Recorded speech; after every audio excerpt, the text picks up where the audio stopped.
Good afternoon and welcome here to Nethermore, where this afternoon we are going to be entertaining Histon here at Nethermore in what promises to be quite a important afternoon for the Lions. Guiseley, of course, needs to get the 3 points this afternoon after a very, very tough run of defeats, 6 all told, back-to-back, and of course it's going to be vital that Histon are the team that struggle and suffer against the Lions this afternoon. We'll be bringing you all the build-up here on Guiseley AFC Radio to 3 o'clock. Commentary in the first half will be Nick Keefe and myself and Danny Ellis. And I'm joined now with Tom Feeney for the build-up. Good afternoon, Tom. What an important afternoon this is for Guiseley. Well, what a crucial afternoon. A few new signings have been brought in as well. But I've got to say, there's a feel-good factor at Guiseley just at this very moment in time. When you look at the likes of Adam Lockwood, such an experienced defender, what a presence he will be. Doncaster Rovers, Yeovil Town, Bury on his CV.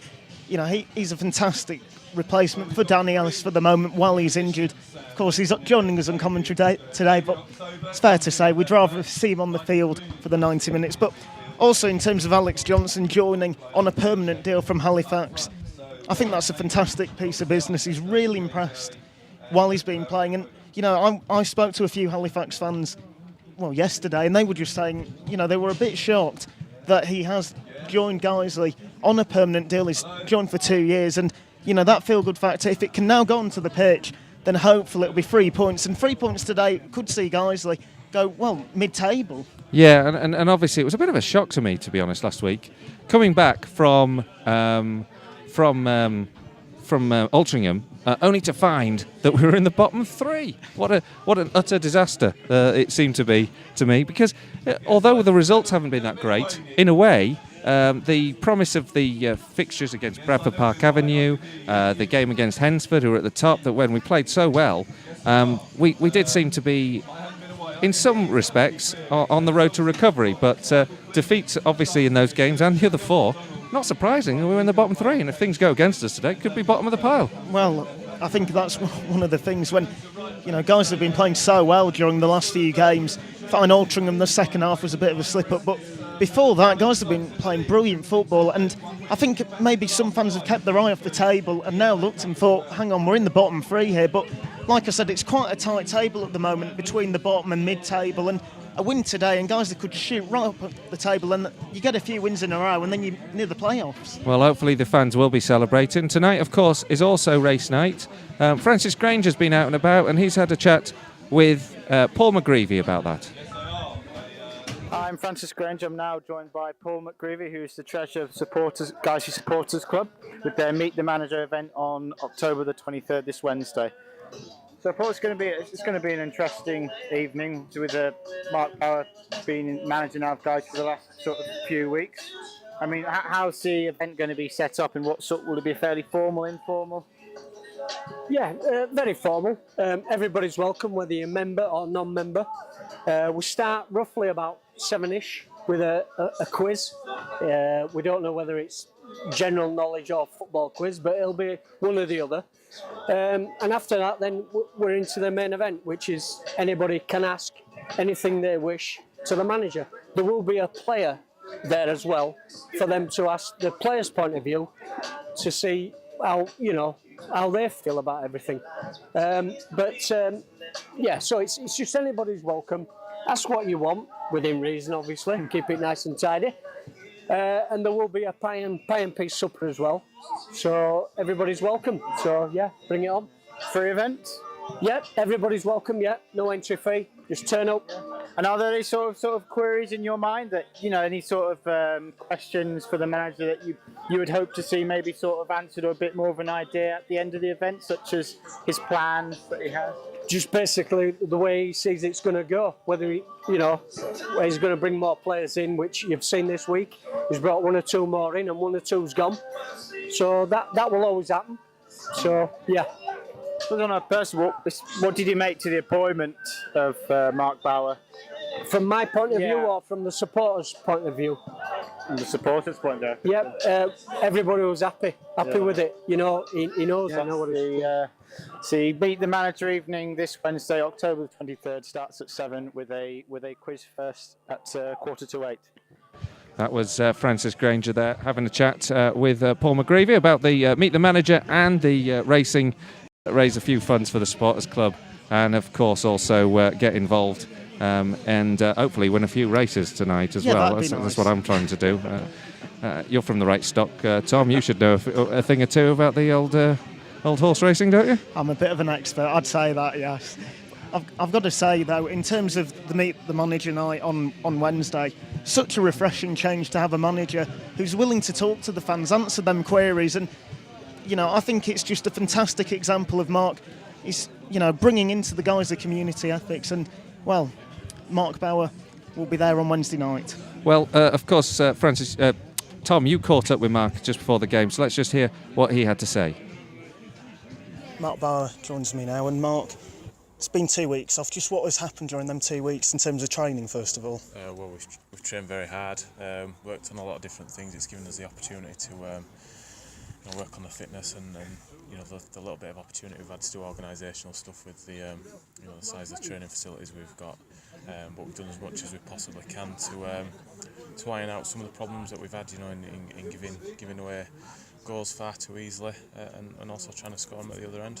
In terms of player recruitment, Alex Johnson has now joined on a permanent deal. Just what will he bring to the squad? For us to play the games he's played, you know, we've played some really good football, and he's created himself. We can create one or two more for him, and he can start to find the net. But he's he's got himself promoted last season with Halifax, scored goals along the way, and played in a successful team. So hopefully he can do something similar for us. Another signing, the vastly experienced Adam Lockwood in the back four, and does he start today? Yeah, be playing today. Like you say, experience he brings. Be a calm head and a proper defender. You know, we've been giving goals away in that area of the pitch. So it's something that we needed to change it, and we've done that. So hopefully he can. I'm not expecting anything special from him. Just want him to go and be a good, solid defender for us. And hopefully we can start getting a few clean sheets, and that'll help us obviously get points on the board. So I'm not expecting too much from him. He'll just be an experienced head and a good quality defender for us. It's Histon today. Just what are your thoughts on their team? A very young side. They're full time, so they'll be well organised. They like to pass the ball. They probably play in almost the academy way, I think you'd probably describe it. The way they'll try and get the ball down and pass it and work it out from the back. And the boy Shepherd up front is always liable to score a goal for them. So we know their strengths. We also know their weaknesses.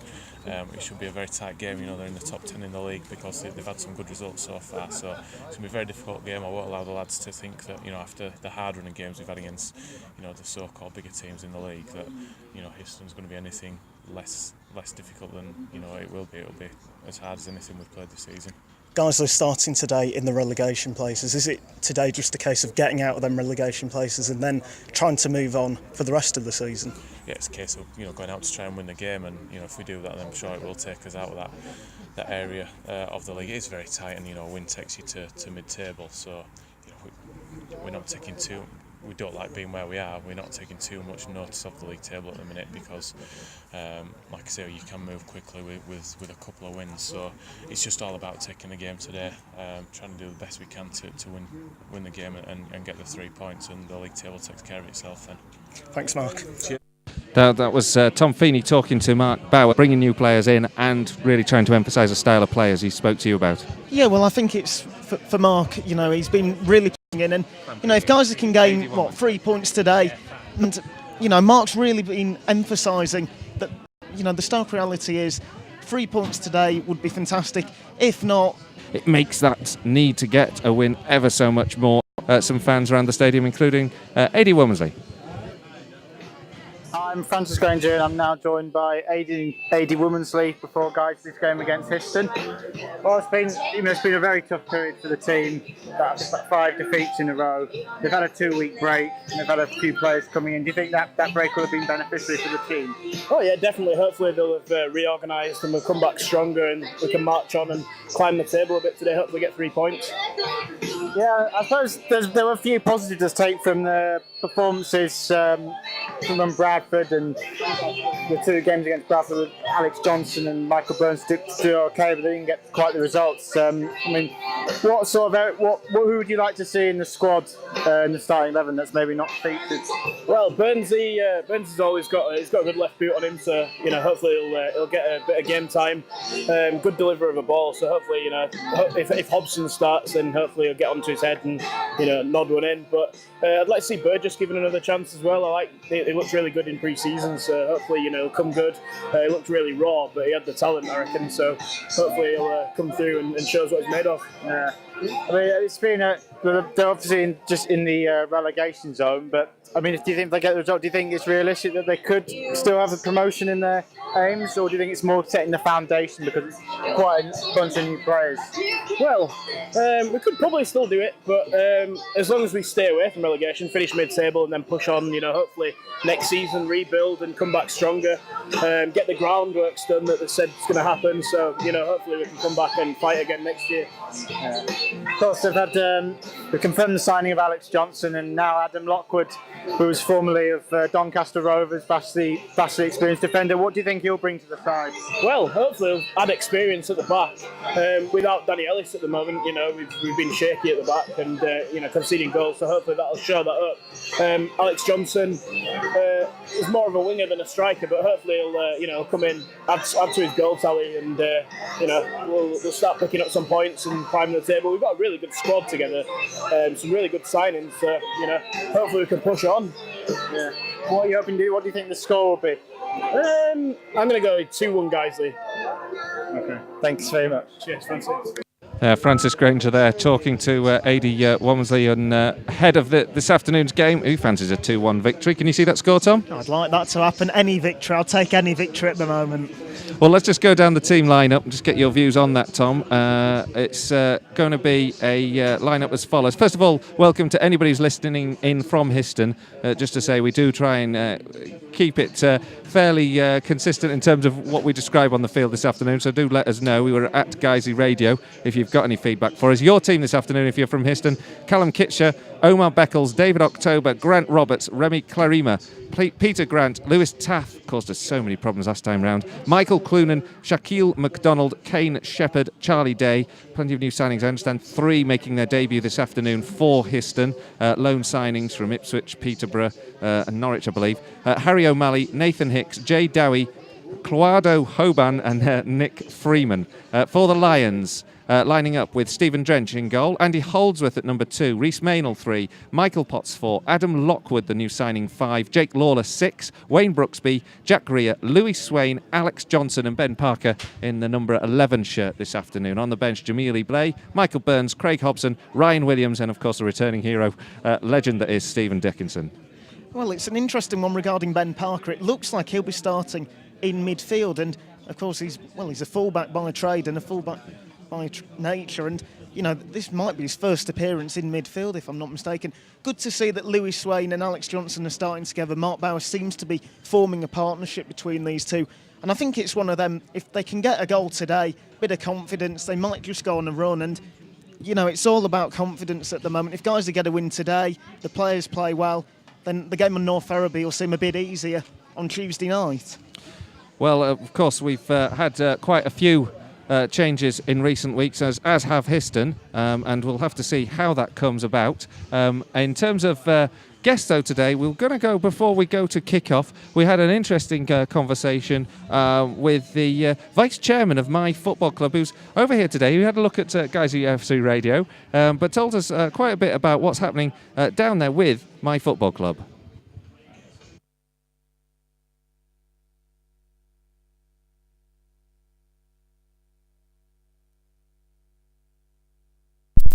Few years ago.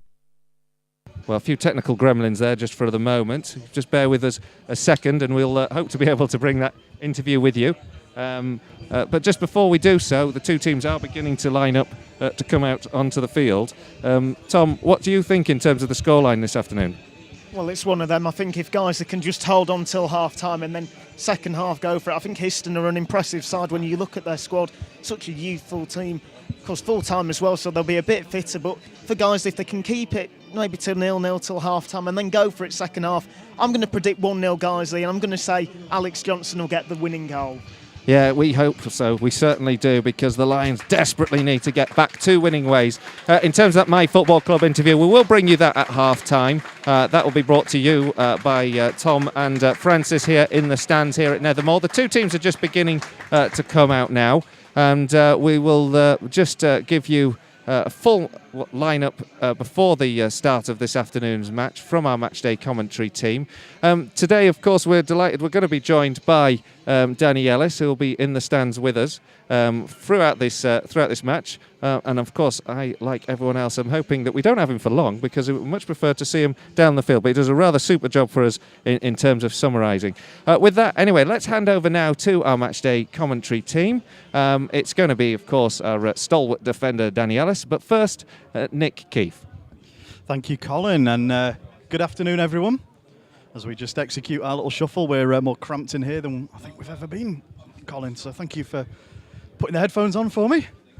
And the teams are just going through their handshakes now. The pre-match music, build-up music has stopped. And the Guiseley players running away to take the Otley Road, the Ings Lane end, as is customary in the first half. What do you think of the lineup today then, Danny? Ben Parker playing in 11 is not something I've seen before. No, it's first time, I've seen him as well. I know he's obviously a left-footed player, can play either left back or left wing. Just give him a bit more chance to get forward a bit more, I think. Okay, and of course, debut for the new man at the back, Adam Lockwood, playing for Bury last season, spent the majority of his career at Yeovil and at Doncaster Rovers as well. And I know you've only seen him very briefly on Thursday in training, Danny, but what were your first impressions of him? Yeah, looks very strong. Obviously his experience as well, that will be massive for us today. And hopefully can we have some sort of leadership back there as well. So yeah, I'm looking forward to watching him play. Okay, and referee just calling the captains together in the centre circle for the final pre-match rituals before we can get this match underway. In fact, I think we're having a moment's silence. I may have just spoken over the tannoy there, so I'm not quite sure who this is for, but we're going to have a moment's silence now. Oh, a moment's applause, in fact.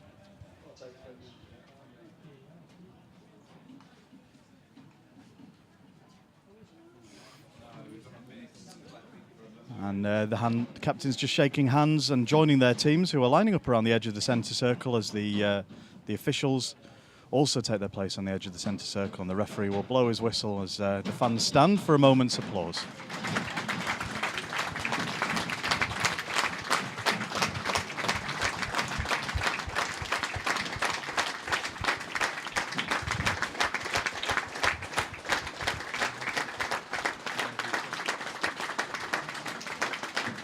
For a fan who's been coming for 15 years, that's the way from the second.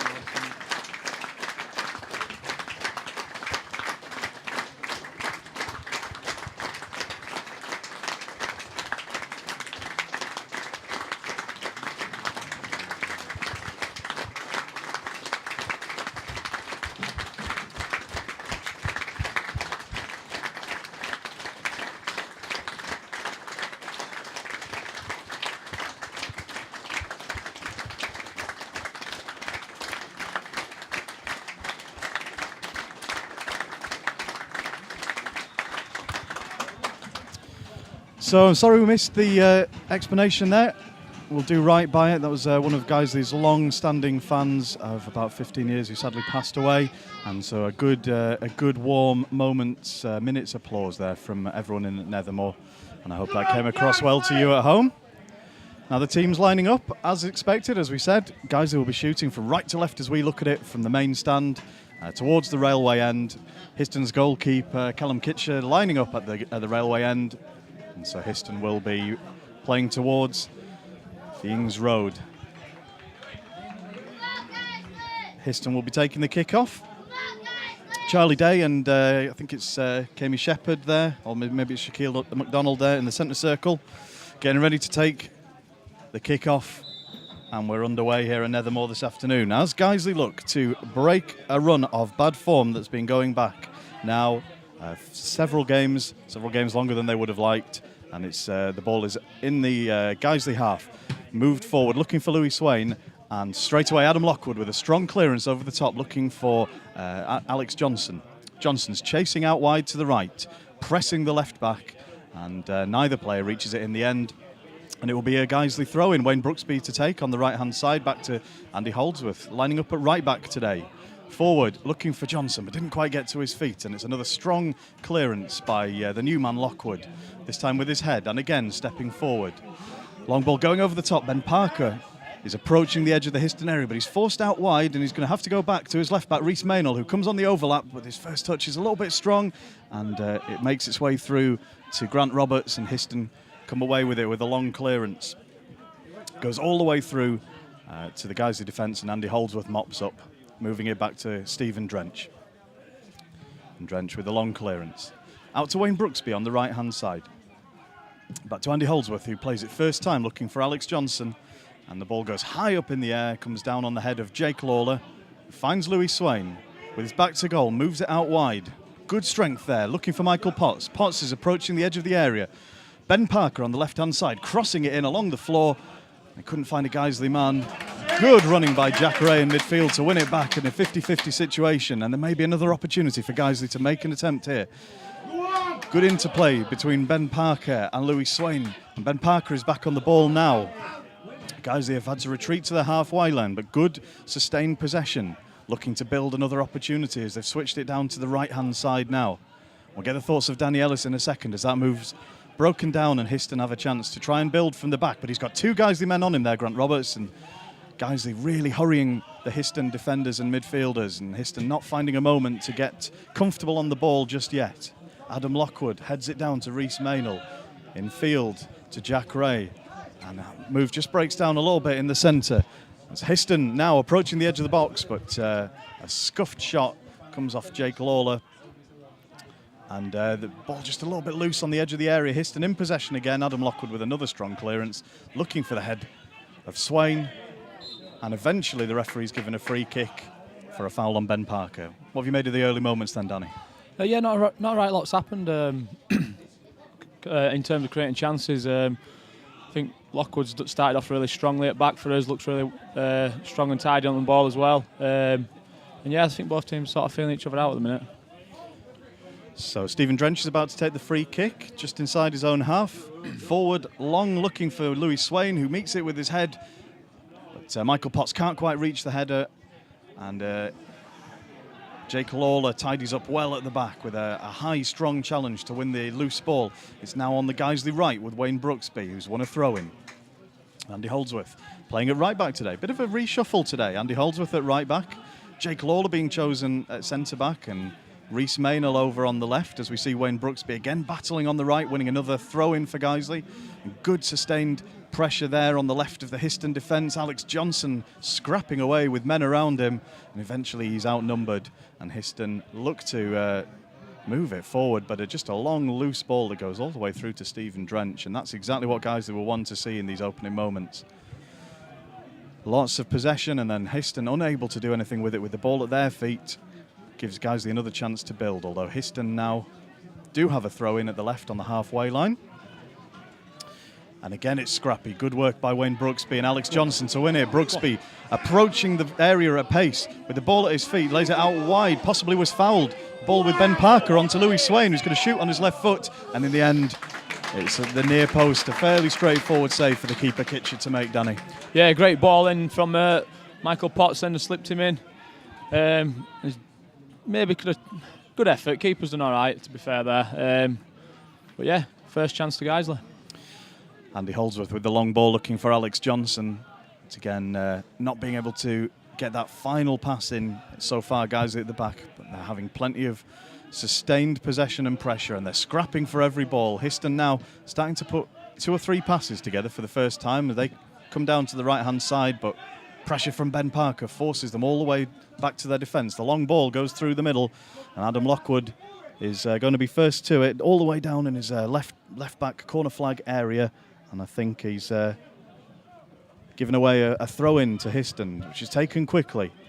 Histon looking to get the ball into the box, and there's a header clear by Jake Lawler back out to the left-back area. Reece Maynell moves quickly to keep it in, and the ball was trapped at chest height between Ben Parker and the fullback Omar Beckles, and referee gave absolutely nothing when he could have given a free kick for handball either way, and a little bit of scruffy play ends in the ball going out for a goal kick to Guiseley.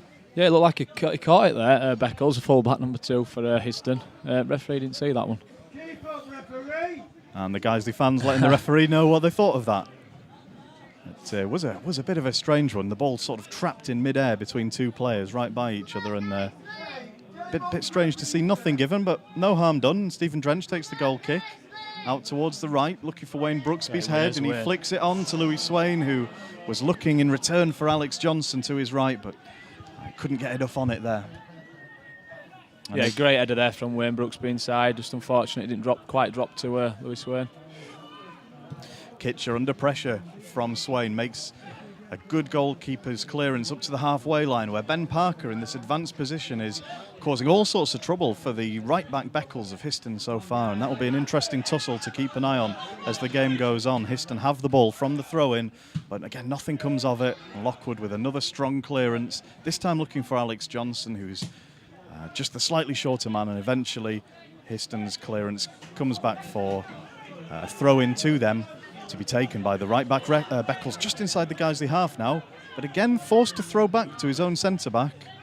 And this is going to take a bit of patience for Histon if they want to get anything together. They're being forced back deep into their own territory because of the pressure coming from the good work rate from Guiseley's midfielders and forwards so far. Histon have been in possession of the ball all of this time, still to make it out of their own half. In the end, it's a ball into the channel, which is flicked down onto the oncoming McDonald, but it's a good tackle by Jake Lawler, sliding in with the ball at his feet. Andy Holdsworth gets to bring it away with Wayne Brooksby.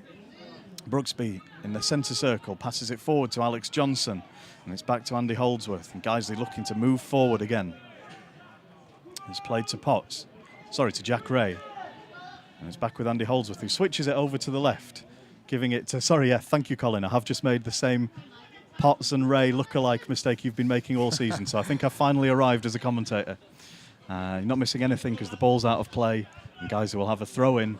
As they approach the left-hand edge of the penalty area, Reece Maynell takes the throw to definitely number 4, Michael Potts, who plays it to definitely number 8, Jack Rea, and across to Andy Holdsworth, all the way across to the right-hand side where Wayne Brooksby is in possession, and Guiseley continue to move it around in midfield before a long ball goes up over the top into the right-hand channel. Alex Johnson pressuring the centre-back, wins a throw-in a good position there, good pressure from a striker. Yeah, he's worked it well there as Alex to get thrown down in that far corner. Interesting going back to tackle, and Jake Lawler, absolutely perfect tackle there. Had to be right as well, it's in a dangerous position. And yeah, we're keeping pressure on, started off quite well. Yeah, Jake Lawler has looked like a natural centre-back, hasn't he, since moving into that position, as Andy Holdsworth has the ball down by the corner flag. Wayne Brooksby plays the ball into the box, looking for Ben Parker. Couldn't get in front of his man, but it's with Louis Swain now on the left-hand edge of the area. Squares it straight into the hands of the keeper, Kitcher. And Kitcher makes the long clearance, and again, Adam Lockwood will be there with a strong head. Good winners. Good, solid header. Ball goes out of play on the halfway line for a Histon throw-in. And again, Histon forced to play back to their defenders because there's nothing available going further forward. And these are excellent signs, exactly what you'd hope a home team to be doing, Danny. Yeah, it was drawing them back, letting them have the ball deep. Can't really hurt us there. And the ball is approaching the edge of the Guiseley area now. McDonald looking for scraps there, but Guiseley outnumber too many men in possession, and Ben Parker neatly takes the ball away from his man to start another Guiseley move. Wayne Brooksby has appeared down on the left here, very clearly fouled by the fullback Beckles. And so Wayne Brooksby has moved over to the left, maybe a little bit of a shuffle amongst the front three to keep the defenders alert as to who they're supposed to be marking. And the ball's in midfield with Potts and Rea playing it between them again. The ball goes over the top from Potts, but it's well ahead of Alex Johnson, all the way out for a Histon goal kick. Just looking at the way Alex Johnson plays, Danny, I mean, what is it like as a defender to have someone snapping at your heels all the time like that? Alex Johnson is very good at that. He backs in an awful lot. A lot of times you don't really see it. Obviously, I've played against him, and he's really awkward. Uses his body really well. And he's one of them people I'd call like a bit of a pest to play against, because he never gives you a chance on ball neither. No, and I guess the less we say about Alex Johnson's time playing against Guiseley, the better. But the ball's with Histon now, are looking to fashion their first real chance on the edge of the Guiseley box. It's a scuffed shot, easily tidied up from the foot of Taffy by Stephen Drench, who moves it out quickly to Wayne Brooksby on the right. And Brooksby tussling in midfield, again winning a free kick. It looked a little bit shoulder to shoulder, but Brooksby, I think, had already lost his footing. Yeah, he was quite fortunate there. He sort of took a bad first touch. He's going back towards goal. Yeah, quite lucky there. Drench moving it out onto the left-hand side, and Reece Maynell was looking for a very clever flick on with his head, and I'm not sure Alex Johnson was quite prepared for that idea, but it was good ingenuity, and maybe if you see something like come off, then you get a goal-scoring opportunity made from it. As Histon restarts all the way back at the right-back corner flag with the long throw, and the number 10 for Histon. That gives you an idea of how deeply they're camped inside their own half. Has had to try and scrap to win the ball. It's been played all the way down to Guiseley's area, where Adam Lockwood takes the throw-in. Actually leave the throw-in for Reece Maynell to take on the left. As we approach about 12 minutes, I think, into this first half. Indeed, coming up on 12 minutes now. And Guiseley have had a pretty solid start. It's 0-0. Guiseley have had most of the possession. One or two chances. Fairly straightforward saves for the keeper Kitcher to make. But nonetheless, they'll be happy with the start they've made as Ben Parker picks the ball up, approaching the area, plays it out wide left to Louis Swain. He's got a long run on to try and catch up with that, and eventually can't make it, sees it go out for a throw-in.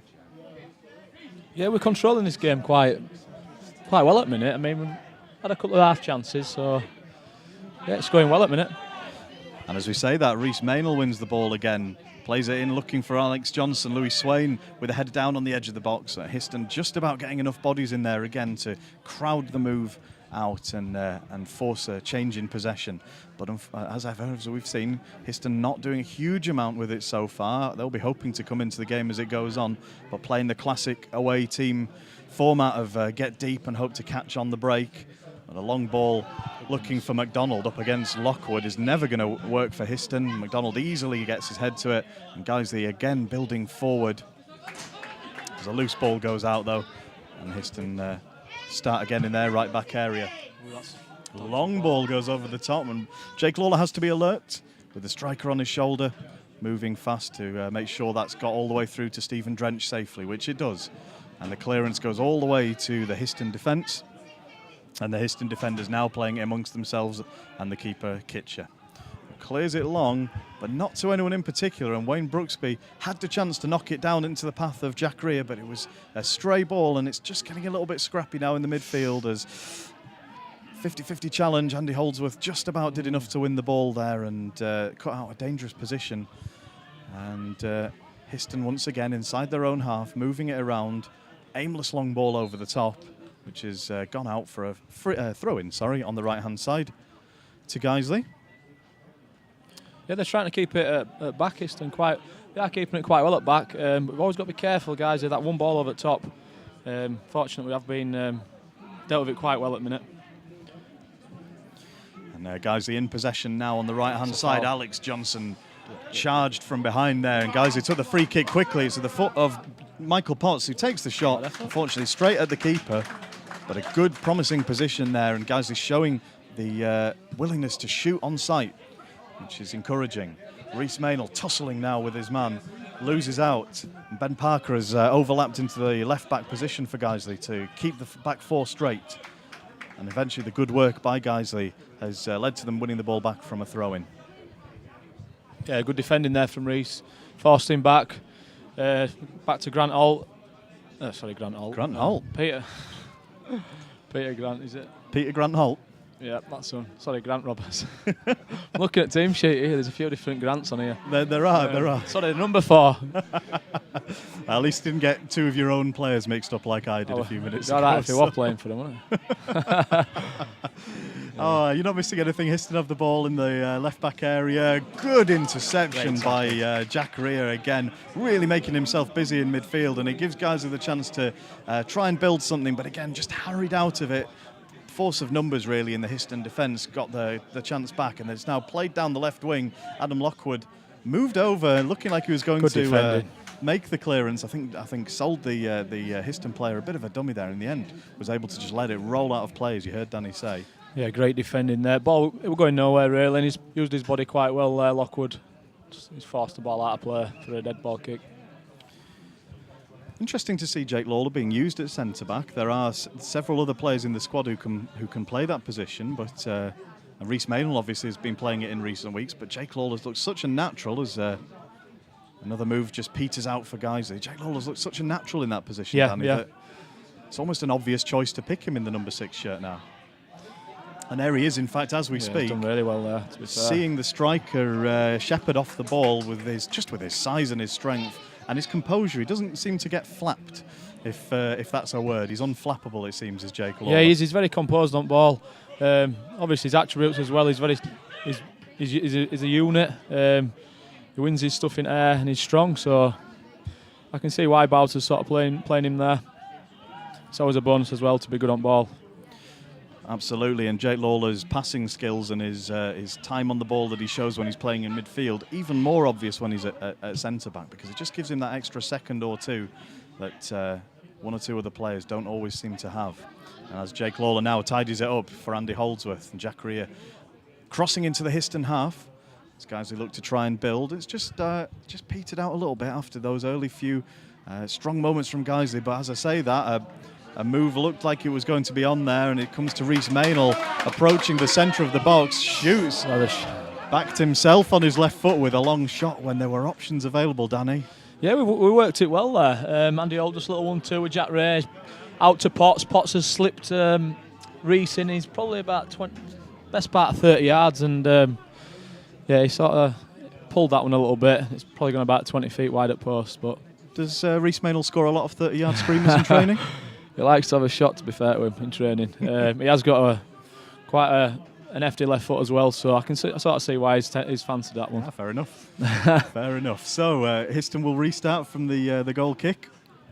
Kitcher plays it long to the left, and it'll be Jake Lawler stepping forward with another strong header, giving an opportunity for Louis Swain to chase a scrap down, and Histon having to be alert, moving it again amongst their own back line, but not really getting anywhere before having to opt for a long ball, and we'll see that again here. Just into the Guiseley half. Reece Maynell watching it well, finds Ben Parker, plays it back to Adam Lockwood, and once again Guiseley snuffing out anything that comes into their half quite effectively so far. I hope that isn't a commentator's curse. The long ball over the top from Lockwood, looking for Alex Johnson. Kitcher's had to come all the way to the edge of his box, but in the end he's able to see it out safely for a goal kick. Yeah, just put a bit too much on that one then, Lockwood. Tried the ball over the top for Alex Johnson. It just ran out of play. But good defending, back to the point with Reece there, left back. Great defending there, mopped up well and played a good ball into Ben Parker. Interesting, last week in the first half we were talking about defensive lines, and Guiseley lining up a lot higher up the pitch than the Histon defence are so far. And that's allowing them to make these strong headers. They go all the way to the strikers, Johnson and Swain. And you get the impression as another long ball through from... Not a bad effort. We just had to wait and stop to see where that went, because Adam Lockwood hoofed the ball from inside his own half, and it only just cleared the crossbar of Kitcher's goal, who wasn't quite sure what to do with that. In the end, just about let it safely go out for a goal kick. Yeah, interesting effort there from Lockwood. Must have been at halfway line, just volleyed it over. Keeper thought it was going over, but he wasn't too sure, would he? He certainly wasn't. Dead ball kick to Histon. Certainly wasn't, and this time Lockwood beats two men to the ball with his head, and it allows Parker to chase it down. The loose ball comes to Louis Swain, who lays it out wide to Ben Parker on the edge of the box, who squares it. Alex Johnson can't quite get there, and the keeper Kitcher has to scramble out and dive to collect the ball. Yeah, great winner there from Lockwood. Unfortunately, just a little 1-2 there. Thought Alex Johnson might have gone in, but just work the right ball back to him, that's all it was. And it really is impressive work in defence so far by Guiseley. Another 50-50 ball won has brought on a move that finds Michael Potts on the edge of the box with the ball at his feet, looking to thread in Johnson, I apologise. Parker has just squared it to Jack Rea. Again to Swain, looking to get it onto his left foot for a shot. Being forced out wide to the right, where it goes to Andy Holdsworth, who plays the ball across into the box, just over the head of Alex Johnson. But again, good pressure from Guiseley. And the ball is very loose from the Histon man, nowhere near Beckles, who it was intended for, and Guiseley start again with the throw-in inside the Histon half. Histon camped deep in their own territory, only the two strikers in the Guiseley half of the pitch. Ball threaded on the floor through to Louis Swain, again looking to get it on his left foot for a shot, but he's crowded out. Jack Rea wins it back straight away in midfield, and I tell you what, them two are doing really well in there. Michael Potts and Jack Rea have started really well this half. Ben Parker just getting into the edge of the box, looking to square it. He stands it up, looking for Louis Swain, who gets his head to it. And Kitch has to see it around the post. He goes out for a Guiseley corner. Yeah, he's done great there. Picked it out. With Ben Parker who clipped the ball in back stick there. He's unfortunate there. Great save from the keeper, Louis Swain. He's headed it down, done everything right. And he's unlucky. And Ben Parker has been involved in almost everything good happening on the Guiseley left so far in this more advanced position, as Andy Holdsworth takes the out-swinging corner, looking for the head of Lockwood. It was almost on target. The keeper Kitcher watches it past his post. Yeah, good ball in there. There's nobody even marking Lockwood there. Free head on a near edge of box. Asking a lot to score from there, but it wasn't too far away. He started off really well, Lockwood, as well. Defensively, he's won absolutely everything. So that's positive for us. Yeah, absolutely. He looks like he knows exactly what he's doing, as you'd expect for a player of his calibre and experience. But to slot straight away into this Guiseley defence alongside Jake Lawler is a good thing to see after some of the defensive shifts and changes we've seen over the last month or so. Histon crowded out. Ben Parker chasing Beckles down, forcing the Histon right back all the way across into midfield before he manages to find another man in a red and black striped shirt of Histon, and Lockwood steps across with another strong clearance. That one came down with snow on it, and Histon get a chance to try and build from within their own half. As we're starting to approach the halfway point in the first half, Alex Johnson is crowded out of possession just on the edge of the centre circle into the Histon half, and we'll get Danny Ellis's thoughts on next time the ball stops. In fact, we'll keep going with Michael Potts. Plays it across to Brooksby. Plays it left, looking for Reese Maynell. Move breaks down, unfortunately, but it gives us a chance to get the thoughts of Danny Ellis as Histon restart with a throw-in, and then the next voice you hear will be that of Colin Robertson. Yeah, we started off really well, getting better, I think. We're carving out some more chances. Good possession, as defensive lines look really good. So yeah, it's so positive at the minute. Just need to get that goal. Yeah, we certainly do, Danny.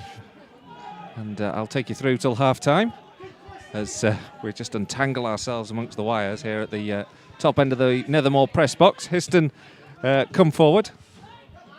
And I believe I'm off air just for a moment there. Oh, no, it wasn't. It was just the headphones. Histon come down the right-hand side now as they look to carve open their first chance.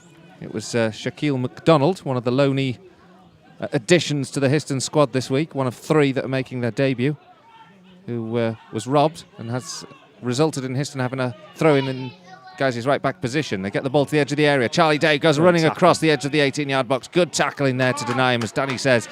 Now Guiseley look to counter-attack quickly. Here goes Louis Swain, sends the ball forward, looking for Alex Johnson, just a little bit too far ahead of him, and all the way back with the goalkeeper, Callum Kitcher. Great tackle there on the edge of the area, though, Danny. Yeah, we're calling great tackle there from Reese. Sorry, it's a ball. Good ball over there, just for a moment. Looked like a long ball over the top there. Yeah, it's well tidied up, but it's been cleared. Yeah, great tackle again back to Reese. He's done really well. It had to be perfect, especially around edge of box. So yeah, we're looking really strong at back. Now Histon have the ball in their own back line. It's Remy Clarima. Plays it forward here to Beckles. Beckles, the right back, comes over the halfway line. Helps the ball onwards here to Kane Shepherd. Shepherd, good 30 yards from goal. Looks to tee up a shot with the left foot. Does so. It's low, and it's not got the pace behind it. Easy for Stephen Drench to claim. But this has been a very positive break start from Guiseley in the opening 30 minutes of this game, 25 minutes of this game, rather. And the Lions so far haven't been able to break the deadlock. It's still goalless, though. And this is one of the games where Guiseley really need to turn performances into points. The ball inside the Histon half at the moment. Guiseley have a throw-in, about level with the edge of the centre circle. And it's Andy Holdsworth playing at right back this afternoon who takes. Square now to Lawler. Lawler helps it forward here to Johnson. Johnson tries to chase that one down. Peter Grant just shadows it out, and it's out for a Histon throw. Sting just out of Guiseley's attacking tail for a moment. Ball all the way back with Callum Kitcher. And then forward, his clearance is poor, cut out by Rhea. Into Potts, Potts on the edge of the area, dribbles past one, goes into the 18-yard box, past the second, gets the ball towards the goal, slips it through the feet of the goalkeeper, and it's cleared off the line at the very last. A great run from Michael Potts, picked up the ball, went past two, poked the ball between the feet of Kitcher, but in the end it was cleared off the line and behind for a corner. Yeah, poor clearance from Kitcher there. He's cleared the ball out, Jack Reyes pops it into Potsy.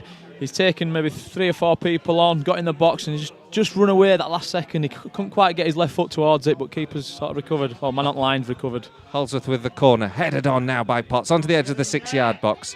Cleared, up to the edge of the 18-yard box where Potts gets another header in there, but well cleared by Clarima. The very cultured centre-half for Histon does well to get the ball into the other half, where Taff picks it up under pressure from Tort Lawler, who puts in a superb tackle. You've been proud of that one, Danny.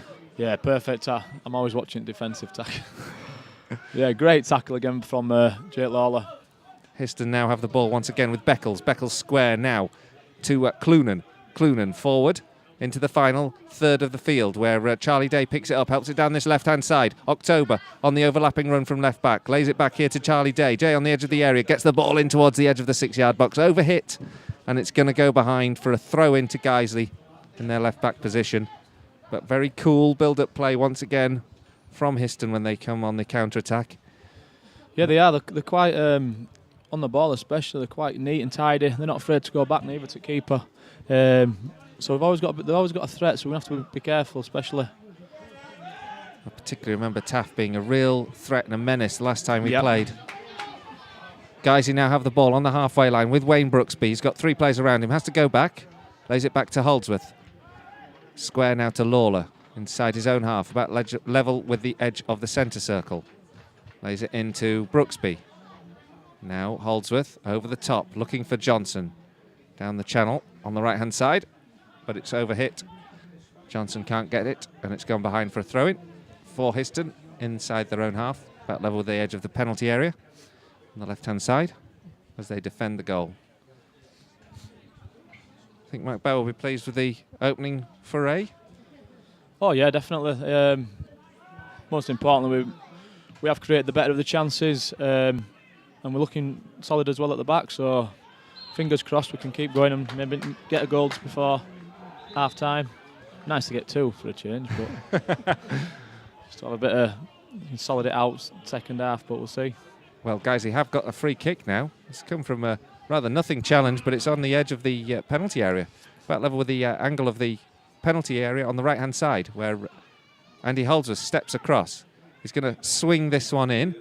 There's 4 or 5 white shirts on the edge of the area, including that of Louis Swain, Alex Johnson, Jake Lawler's come forward, and also Adam Lockwood, who's had a very impressive opening period in a Guiseley shirt. Referee sorts things out. Holdsworth delivers this in towards the penalty spot, onto the edge of the 6-yard box, flicked up in the air, palmed over the crossbar by goalkeeper Callum Kitcher. All sorts of uncertainty there. And Guiseley forced the corner. Yeah, great ball into the box there from Andy Holdsworth. Teasing ball in. It's come off, I think one of our lads headed it against one of theirs. I think keepers had no choice but to put it behind for a corner. 28 minutes gone. Guiseley 0, Histon 0. Corner taken by Holdsworth. Up towards the edge of the 6-yard box, just over Lawler. Goes to the back post where Swain can't get on the end of it. In the end, Taft does enough just to clear. It's gone out, having taken a deflection off a Guiseley man for a Histon throw, and they look to counter-attack swiftly.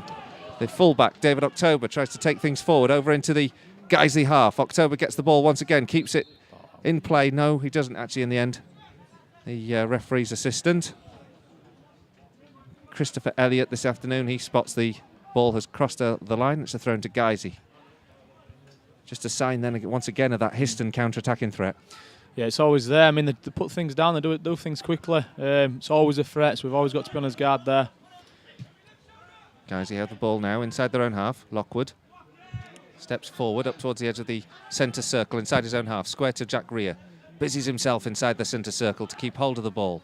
Is it back to Lockwood?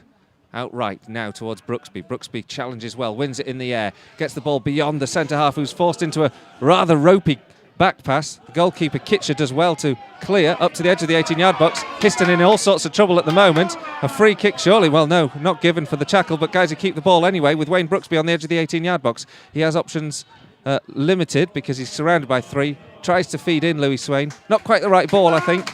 David October tidies up and it's a throw into Guiseley. No, he's just tried to thread the ball through to Louis Swain there. Probably work, yeah, like you say, not the right. No, just run it out of play as well. Probably not the right ball to play, but yeah, it was still defending their half. So yeah, throw into Histon after Guiseley rather wasteful with the ball. Histon now look to come down this left-hand channel, which is definitely one of their tactics this afternoon, to use the flanks and use it quickly. They've launched one up to the halfway line.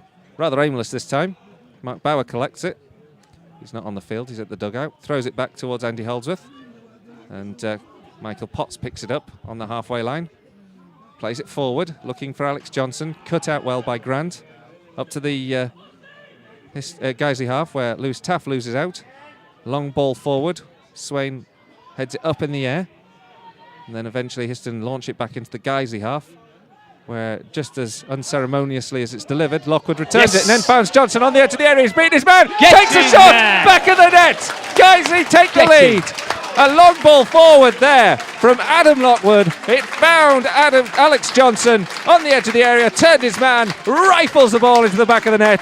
Guiseley take the lead. It's Guiseley 1, Histon 0. yeah, great finish there from Alex Johnson. Like I say, said before, he never gives up on the defenders, and it's fallen to him. It's a great finish, to be fair to him. So Guiseley have the lead. We were in this position last week though, it didn't work out so well. And I don't know quite, there's something going on here. I'll have to find out. I didn't quite hear what was going on. I think the goal scorer was announced somewhat incorrectly. Now Guiseley have to defend just at the moment because Histon are looking for that immediate counter-attack. Grant Roberts plays it forward. Cut out though well. Michael Potts picks it up over the halfway line. Goes past one. Plays a lovely ball in here to Johnson. Potts is taken out, but never mind. The play continues. Up towards Swain. Swain on the edge of the penalty area. Under pressure from Clarima. Swain turns him brilliantly. Clarima brings him down. The free kick is given just on the edge of the area, down by the touchline. But brilliant work from Louis Swain there. Done really well there, Louis Swain. He's brought it down on his chest, run to the byline. Sort of back-heeled it back through the legs, I think, of number 5, is it? The captain, Karima. And yeah, free kick right on the edge of the box. Dangerous position here. Yeah, he's a very good centre-half, is Clarima. Swain's skill really showed a real class there. A real back, just a little back flick that took it past the centre-half. And it's Guiseley with a free kick now, just down by the touchline, on the edge of the penalty area on the left-hand side. Andy Holdsworth come across. He's going to swing this one in. There's 5 or 6 white shirts on the edge of the 6-yard box. They're going to go and look, see if they can get this second goal to add to Alex Johnson's first. The ball into the 6-yard box, just somehow beaten away. Surely another corner ball. And it is indeed a throw-in, actually. I thought it had gone out, but it's going to be a throw-in, about level with the 6-yard box. On that same side, Andy Holdsworth hands over duties to Parker. And goes in search of a goal in the penalty area. Guiseley leading by 1-0. Maynell.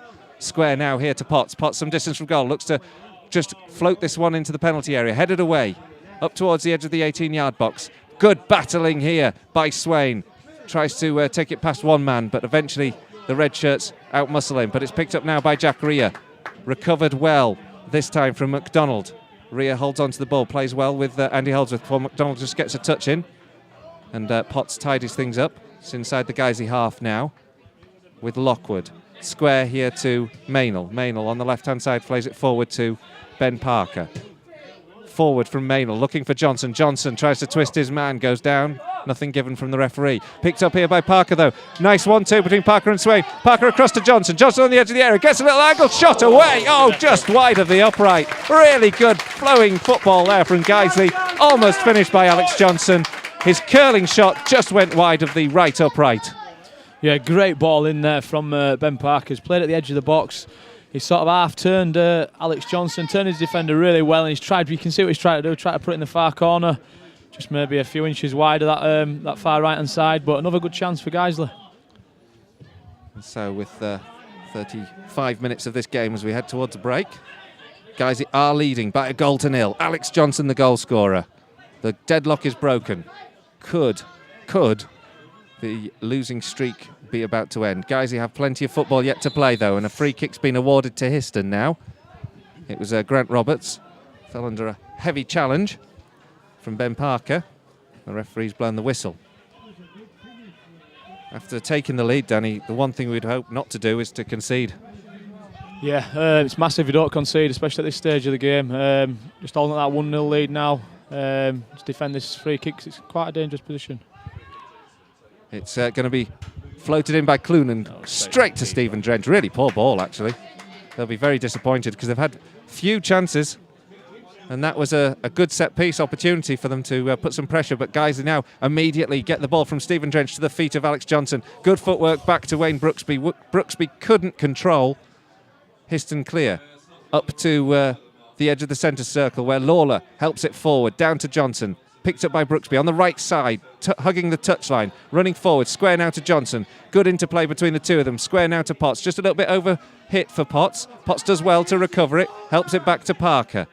Parker's nobody forward, but he can get it out wide here to Maynell. Really good football there from Guiseley. But Maynell now keeping the ball moving forward down the left-hand side. Back here to Parker. He floats one into the area, looking for the head of Swain or Johnson. Overhit. Johnson chases it down to the touchline. Guiseley retain possession. Back here to Holdsworth, the right back, into the area. Swain gets a header on it. He'd lost his marker in oceans of space. And Swain forces Histon into conceding a corner. Yeah, we worked it really well there on this left-hand side. Ben Parker's played a great ball out to Reese. Reese has whipped it in. Went a bit too far over Alex Johnson, but like you say, that time ball went in there. Lewis Swain had time to bring it down on his chest and maybe have a shot, but he's tried to head it.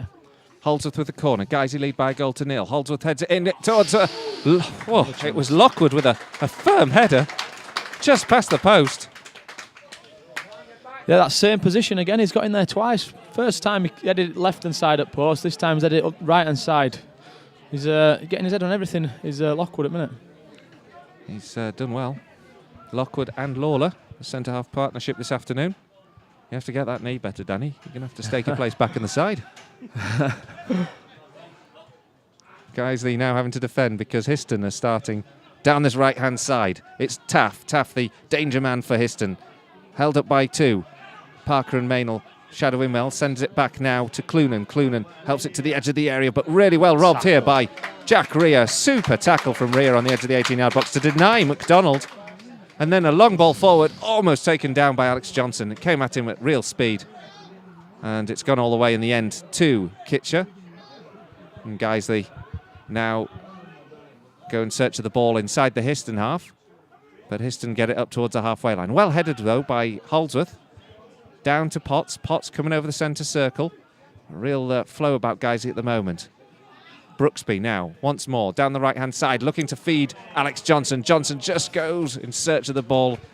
Couldn't quite get on the end of it. Right idea, just a little bit too much for Alex Johnson to do.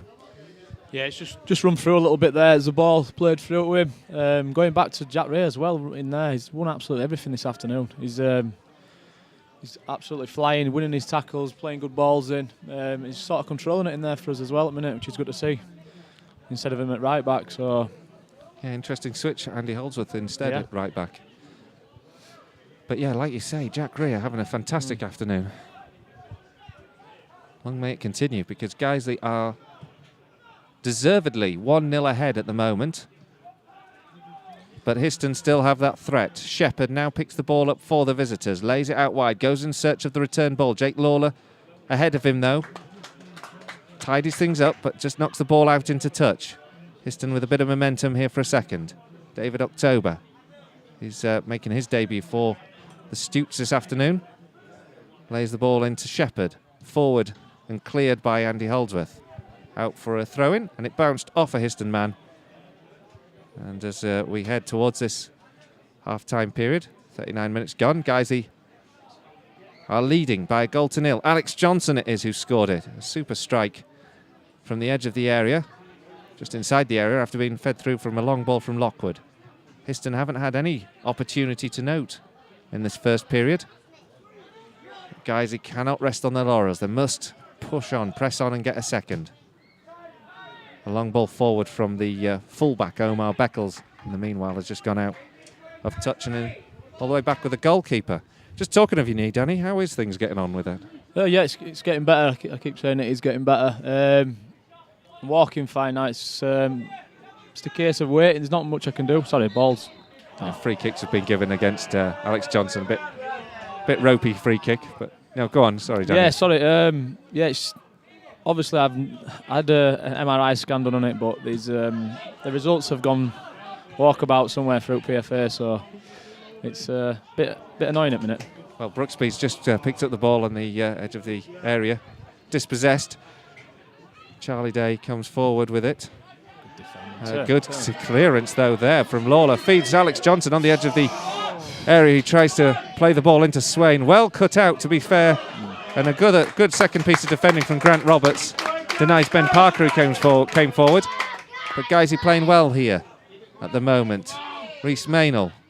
Square here to Potts.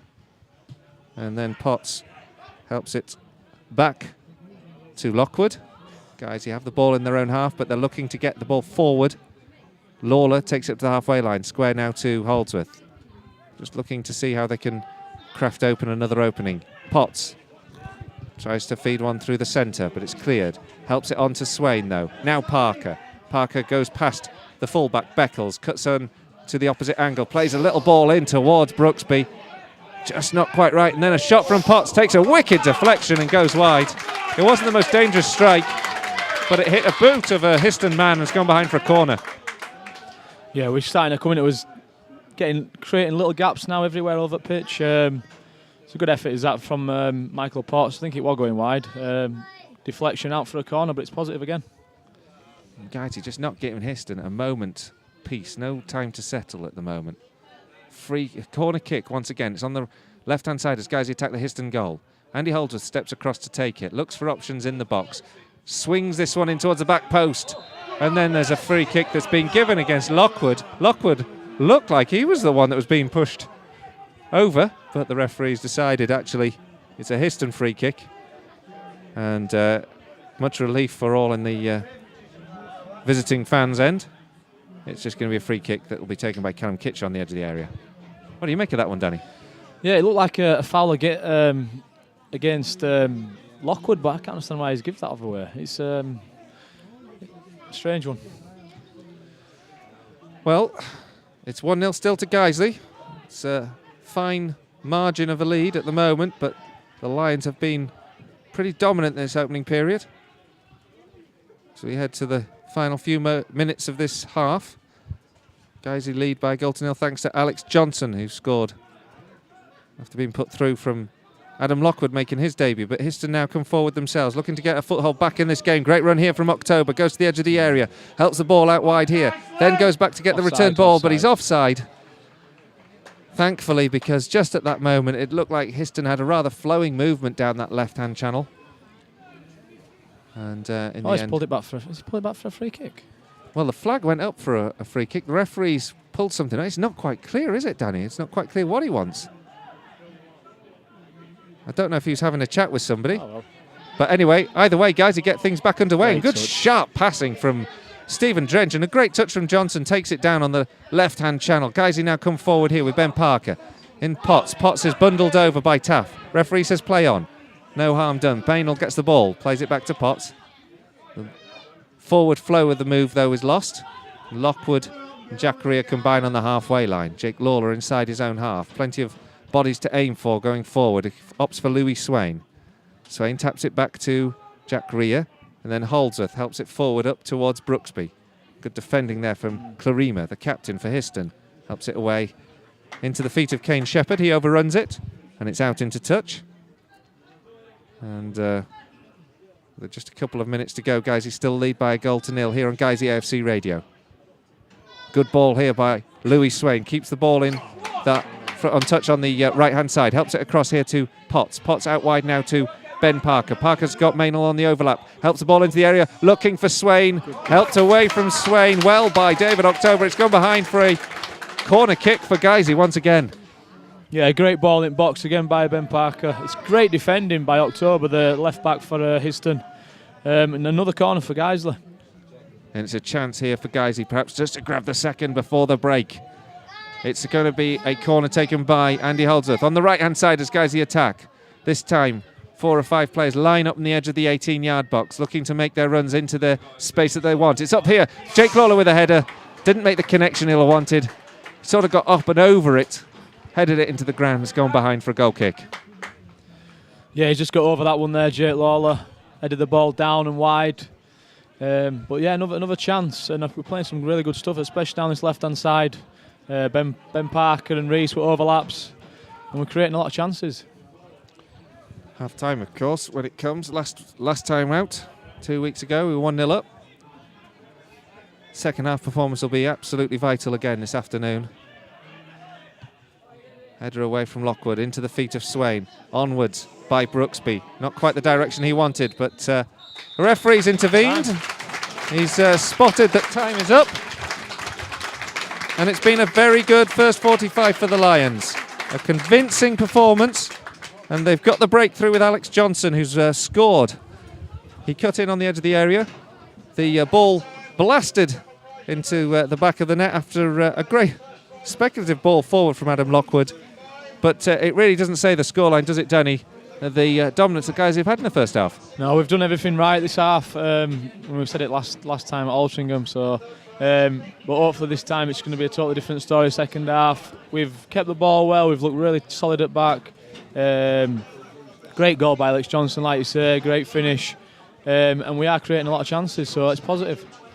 Well, Danny, we'll be back for the second half, and hopefully Guiseley will turn up as well, like they didn't do the couple of weeks ago. We'll hope that this time the performance in the second 45 will match that of the first. But to keep you up to date with all the scores at the break, we're going to hand you over to Francis Granger and first Tom Feeney. Well, thanks, Colin. And at half-time, then Guiseley a goal to the good, and all because of Alex Johnson with a fantastic effort. Well, the keeper had no chance, and for Guiseley, just like 2 weeks ago, as Colin reminded us, it was a case that Guiseley was so well in that first half against Altrincham. In the second half, weren't as good. Let's hope it's a different story this time. For Guiseley, really, it could have been 3 or 4. Some fantastic chances. If you are just listening now, Adam Lockwood with an incredible effort just inside his own half, which just floated wide. And on another day, well, that could have been a wonder goal for Adam Lockwood. Francis, in terms of the first half then, for Guiseley, well, what a positive first half it has been. Let's start with that. Yeah, they've definitely been very positive. They've absolutely dominated. Alex Johnson, the goal scorer, and Louis Swain have given the defence all sort of problems. It was a bit of a quiet start, and they got into it and they made a host of chances just before and after the goal, and it could well be 2 or 3 by now. Well, in terms of going into the second half, do you think Guiseley are going to be in a position where it's going to be a case of let's get that second goal and then move on, rather than trying to hold on to that 1-goal lead after what happened against Altrincham? Yeah, I mean, with them guys, you really could do with the points. I think it'd be a bit dangerous to hold on. So yeah, I think they've got to keep the tempo as they did at the end of that first half, certainly. And they've looked solid defensively, so keep it the same, really. In terms of the starting 11, just who have been a standout player, or is it a case that, well, everyone... I think there were not many were expecting them to have the lead, but I think with this, I think this is the game where I think that people will expect them to get at least some results. So I think it'll be emphasis, keep the same going, relax, don't overforce it, keep disciplined at the back, and I think if they keep playing as they are, I can see a comfortable victory for Guiseley this afternoon. Well, of course we are Guiseley Radio, and we've got a person from A.F.C who's come down to just have a look at Guiseley Radio, and it was Colin Robertson who's had a word with him. I'm joined now by Mick Newton, the Vice Chairman of My Football Club. Mick, great to have you here at Nethermore. Just tell us a bit about My Football Club, where it all started a few years ago, and obviously it's been through quite a change and transformation recently. It has. We bought Ebbsfleet in February 2008. Been going for 6 months before that to get members together. It was started by a journalist, Will Brooks, and then we took over Ebbsfleet, who were conference, as they were then, conference premier. And we've had them for 5.5 years. First year we reached Wembley in the FA Trophy final and won it. Over 40,000 at Wembley. 28,000 for Ebbsfleet from every corner of the globe, which was a wonderful day out. Obviously, better for the win. And we've stuck with them through thick and thin. We've had 2 relegations, the last one this season just gone, and we sold the club to a QAT investment company. And we're now sponsoring Slough Town for 2 years. Great deal for us. Publicity, we've got the away shirts as well, which we're selling to our members and to Slough supporters, which is raising money for Slough as well. But we are essentially a members club. Things are decided by the members, not by myself and the board. If a member makes a proposal, it's seconded by 50 people, then goes to a discussion and then goes to a vote. I mean, that was the principle behind the whole concept, wasn't it? Taking the ownership, putting it in the hands of everyday folk. But it did run into some controversies around how much decision taking they could take, particularly around who could choose a team. Yes, originally there was, the slogan was own the team, pick the team. Unfortunately, the pick the team didn't work at the beginning at all, never appeared, and didn't appear for 12 months, which upset a lot of people. But they wanted to play Football Manager for real, which I think a lot of people didn't agree with. And when it did finally appear, not enough people voted to pick the team.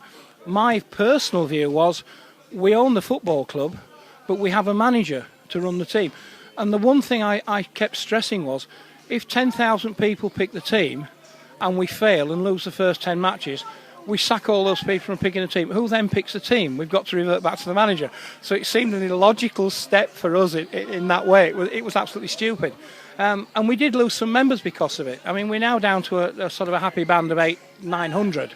But they're all fairly loyal. We have a board of 3, of which I'm vice chairman.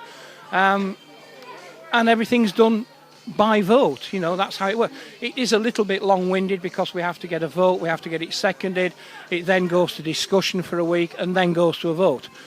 But we make those decisions, and that's how we came to Slough Town. There were 9 or 10 clubs, something like you've got here, where the people in the chat room can actually listen to the game. Because when we were with Ebbsfleet, we got Radio Kent commentary, which was brilliant. Now we just get Twitter. So we need to set something, we've called it Rebels Radio because that's the nickname. And we want to get Rebels Radio set up as soon as we can, just for our members. So that's fantastic. So that my football club now can help build the club off the field and grow its profile, grow its reputation and grow services for the fans themselves to enjoy. Yeah, that's the whole idea of it. We're also looking at... because they haven't got a home ground at the moment, they share with Beaconsfield. So we are now going to put to members that we buy nets in Slough's colours, so they can change the nets for home games. So we haven't got Beaconsfield's nets up. Little things like that, which all help with not only my FC, but with Slough. All these things are helping Slough Town as well. And our sponsorship money is obviously helping them. Sale of away shirts, not only to my FC members, but also to Slough members as well. Well, we're going to have a look at the kit then, and I'm sure talk through exactly what we can do. What are you hoping for on the field from your trip to Guiseley then? What do you make of the club? Is this your first time? It is my first time at Nethermore. My other club's Leeds United for my sins, unfortunately. And I've been disappointed with Guiseley this season because your last 3 years, you've been absolutely incredible. And it's been a shame you've not gone up into the conference. So I tend to support clubs in Leeds anyway, no matter what. My local club, because I live in Chapel Allerton, Yorkshire Amateurs. So I always look for Yorkshire results first. I'm just hoping you get a win, especially as a few years ago Histon beat Leeds in the FA Cup. So I want revenge. Hey, many of us remember that one very, very well. Unfortunately, yes. Yeah, unfortunately I do as well. Hey, well, Mick, we really hope you enjoy your day here, and we hope we can produce the goods on the pitch as well. Yeah, thanks very much. Well, what a fantastic concept that is by my football club. Going back to 1 or 2 more half-time scores in the Squirrel Conference Premier, it's Aldershot 1, Alfreton 2, Braintree 3, Chester FC 0, who are really struggling at the moment. It's Cambridge 0, Salisbury 0, Dartford 2, Hyde 2, Halifax 3, Welling 3. Interesting point, Lee Gregory, who, well, basically is the reason why Alex Johnson has been allowed to join guys on a permanent. He's just scored a hat-trick in the first half, so that's working out well for them. It's Grimsby 1, Forest Green 1, Hereford 0, Barnet 1, Kidderminster 1, Lincoln City 0, Nuneaton 0, Gateshead 2, Tamworth 1, Luton 2, and Wrexham 1, Woking 1, and now in the Skrill Conference North. These are all half-times. It's Altrincham 1, Brackley Town 0, Boston United 3, Harrogate Town 0, Colwyn Bay 2, Bradford Park Avenue 1. Actually, half-time's just coming right now. It's Telford 0, North Ferriby United 0. It's Leamington 0, Stalybridge Celtic 0, Oxford City 0, Worcester City 0, Solihull Moors 1, Gainsborough Trinity 0, Stockport 1, Gloucester City 0, Vauxhall Motors 0, Barrow 1, and Workington 1, Hendersford Town 0. And just quickly, Francis, out of them scores, are there any shocks for you there? Maybe the one with Bradford Park Avenue training, because they've been on a very good run. From what I've seen, they're looking at very strong promotion candidates. But other than that, I think it's fairly as you were, really. Well, one result, half time, which was a bit of a shock. Workington leading against Hendersford Town, of course, top of the table, Hendersford. That must be considered a shock. Yeah, it goes to show that there's no easy game. I did miss that one, but it goes to show there's it's quite there's no easy side, and even with Histon. Going into the second half then for Guiseley, just having a look at the bench, do you think changes need to be made, or is it just going to be a case of sticking with this 11 who've done so well, and then if anything needs to happen, who would you get off the bench? I think I'd fairly keep it the same. I think one maybe I'd bring on if it was to get tricky would be Michael Burns. Well, that's the one when I looked at the starting lineup, and for what I've seen from Michael Burns' performance, I was slightly surprised he wasn't in the starting 11. So he'd be my sort of first choice personally. Other than that, it'd be Craig Hobson, and then it's really quite a sort of open field. Okay, well, we will soon be talking.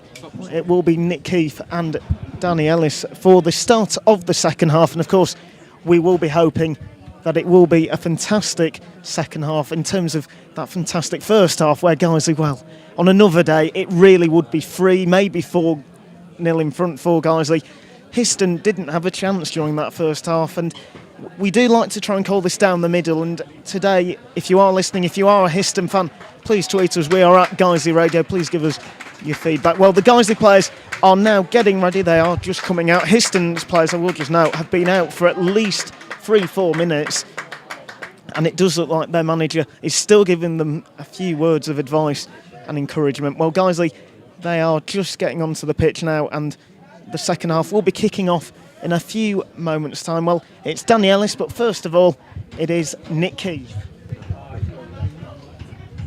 Okay, so we'll just execute our wire shuffle. I think we've got more people involved today than we've ever had before in this fledgling new project.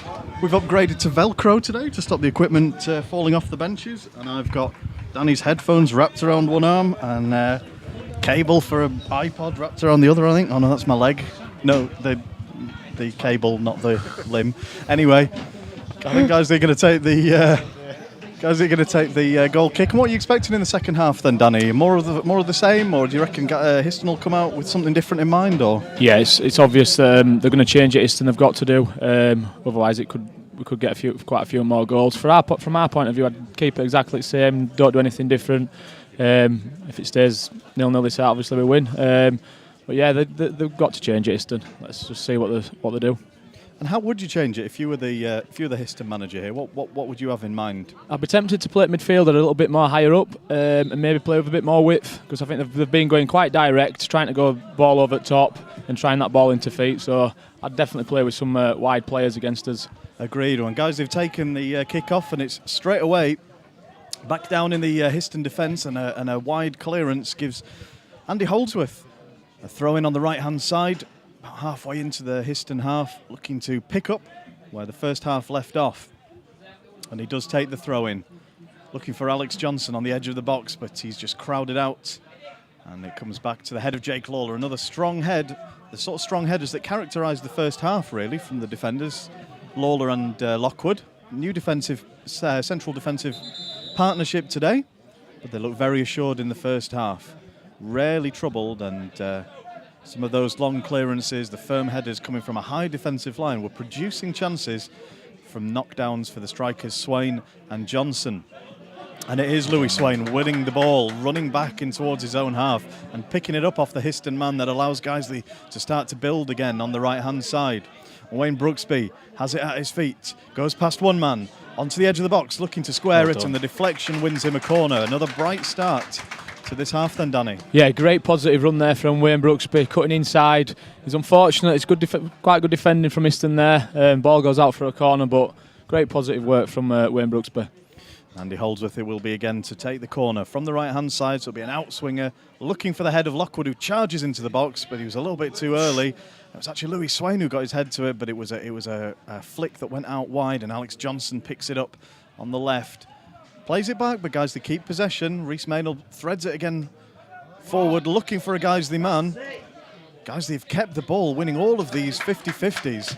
Andy Holdsworth with a tall, searching, curling pass, looking for Alex Johnson, who eventually does get a chance to shoot on his right foot. And it's in the hands of the keeper, Kitcher, who kicks from hands. But that tactic of trying to get Shaquille McDonald up against the two strong, tall Guiseley central defenders didn't work in the first half, and it didn't work there either.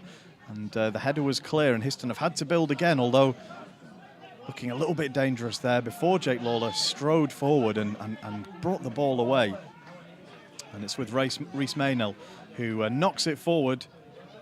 And the header is down to the feet of Grant Roberts, who starts to build it again for Histon. Histon into the Guiseley half now with Charlie Day.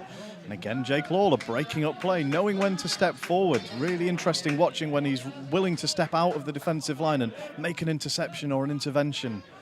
Andy Holdsworth passes it square in midfield to Potts, and it's back on the halfway line. Guiseley just taking their time, having a look at how they want to build. Wayne Brooksby plays it back to Jake Lawler, who moves it into the channel, just into the edge of the box, looking for Louis Swain, who's battled well. In the end, he got the last touch. Oh, he never went out of play. Louis Swain played it into the box, looking for Parker, arriving at the back post late. And Michael Potts clears it up. Rhys Maynell plays a loose ball. It's picked up by Beckles, the right back for Histon, who plays it forward. Gives a real chase on to his right winger there, and Adam Lockwood steps across calmly and took the time to turn around and find a Guiseley shirt.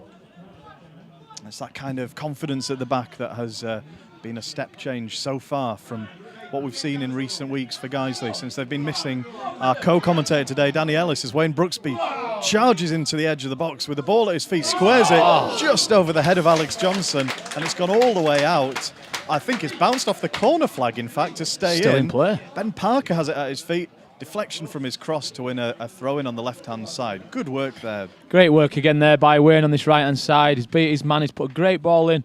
I don't know if the keeper touched that or it's gone straight out. It's hit the corner flag and it's actually still in play. But going back to Lockwood there, great defending in the bottom corner, so composed. Obviously with experience, he's made it look quite easy there. It's quite an awkward position to be in as well, but good defending. Absolutely, and guys, they're just taking their time to decide how to take this throw in, and as they do that, Bit of a waste. Of course, they give it straight away after all that time, and Histon have the ball back in possession. It's Long looking for number 9 McDonald, but again, Lockwood is able to step across and win the ball, clear it, and it's the depth that he's getting on those clearances that's forcing Histon to start back from close to the edge of their own penalty area every time, which leaves them well back in their own territory. Yeah, it's defender's nightmare, that ball. Playing over the top of your head, hard to deal with. Alex Johnson battling well on the edge of the area, sends it out to the right to Wayne Brooksby, who's approaching the edge of the box. Andy Holdsworth on the overlap, squares it up. Too much under there, slipped. Just a little, as you heard Danny say, just a little bit too much on the ball. Went over everybody's head. But yeah, again, Wayne on this right-hand side's got on the ball. Little overlap from Andy Holdsworth. He's gone in. Great area. I think he just slipped then as they were about to kick the ball, and it's just gone out for a dead ball kick. But great areas again from us. And Histon, as we might have expected, going to make the first change of the game. It's going to be number 14, Nathan Hicks, coming on we'll wait and see. Oh, it's for left winger, Charlie Day. So we'll wait and see what effect that has on the line-up. He's going straight in towards the middle of the pitch, so I guess the idea might be from Histon to pack the midfield and win some more of these 50-50 balls and knockdowns, Danny. Yeah, they've gone to like a 3 up front now of Histon, playing more sort of narrower, which I'd have gone with a bit more width. I think they're going to play. There's like a 3 when in possession, when not in possession, obviously to a 4 in middle at Park, just to try and get on counter attack, I think.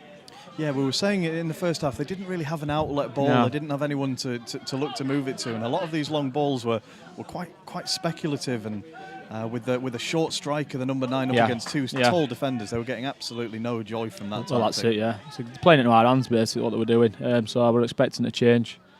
But yeah, I think they're going to like a 3 now. Yeah, and Histon have the ball on the left-hand side, approaching the Guiseley box, but it's cut out well by Wayne Brooksby, getting a foot intervening there. And Histon are forced to go back another 10 yards and start from the throw-in again. The new man, Hicks, approaching the edge of the box, but it's come loose, and Louis Swain's back in his own half, mopping up, sends it down the right-hand side along the floor, looking for Alex Johnson, but it was easy for the Histon defenders to cut out. And Guiseley start again with the throw-in in the hands of Andy Holdsworth in their own half. Yeah, he read that ball well there, Andy Holdsworth. Expected ball to go on right-hand side of him, he's read it, and he's good defending. Andy Holdsworth has got a few yards there before taking the throw-in. Started a little bit deeper, but he's found Louis Swain with it, and Swain is adjudged to have been fouled by the defender and brought down. He's a big, strong lad, isn't he, Louis Swain? Yeah, he's a strong lad. He runs with ball quite well. Rarely gets pushed off the ball there, and there's no question in that one there. Definitely a free kick cutting inside on this right-hand side. And so Andy Holdsworth has the ball placed, and he's just waiting for the referee to finish having a chat with October, the left-back. And he will take this free kick, looking to curl it onto the head of one of the tall Guiseley players who are lining up on the edge of the box. Free kick is taken, it's moving, looking for Adam Lockwood. Good effort. And the ball just goes over the top of Kitcher's crossbar. Yet again, another ball in box, and we've caused problems. All right, one on target, but it's still again Lockwood's got his head onto it. Another opportunity. And so it'll be Kitcher who restarts, kicking from the 6-yard box out onto the right-hand side. Lockwood beaten to the ball this time. And the ball's just bobbling around in midfield before it's brought down by Shepherd. Good feed. He works his men well before moving the ball right, but the offside call by Danny Ellis was absolutely right, and it's a good bit of defensive coordination by Guiseley from a back 4 playing together. We've said this a lot recently, but playing together as a back 4 for the first time today. Alex Johnson up against 2 or 3 men, eventually crowded out, but he carries on fighting for it as the Guiseley fans ask the referee whether maybe Johnson was being fouled there.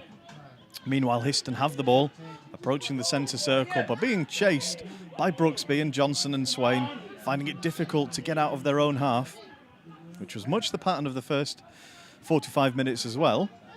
And this time Histon getting a little bit more possession than they did in the first half, but not doing anything with it. And eventually the ball comes loose to Jack Ray, who's approaching the edge of the box, plays it left. Wasn't sure whether he was looking for Swain or Johnson. In the end, it was the ball sailed between the two of them and out safely for a goal kick. He's tried just curling that ball in there to Alex Johnson on the left-hand side, and he sort of middled the ball a bit, and it's just run out for a dead ball kick. But it's interesting, they're playing really high now, Histon. Front 3, but we're coping with it well, defending well. It's a foul.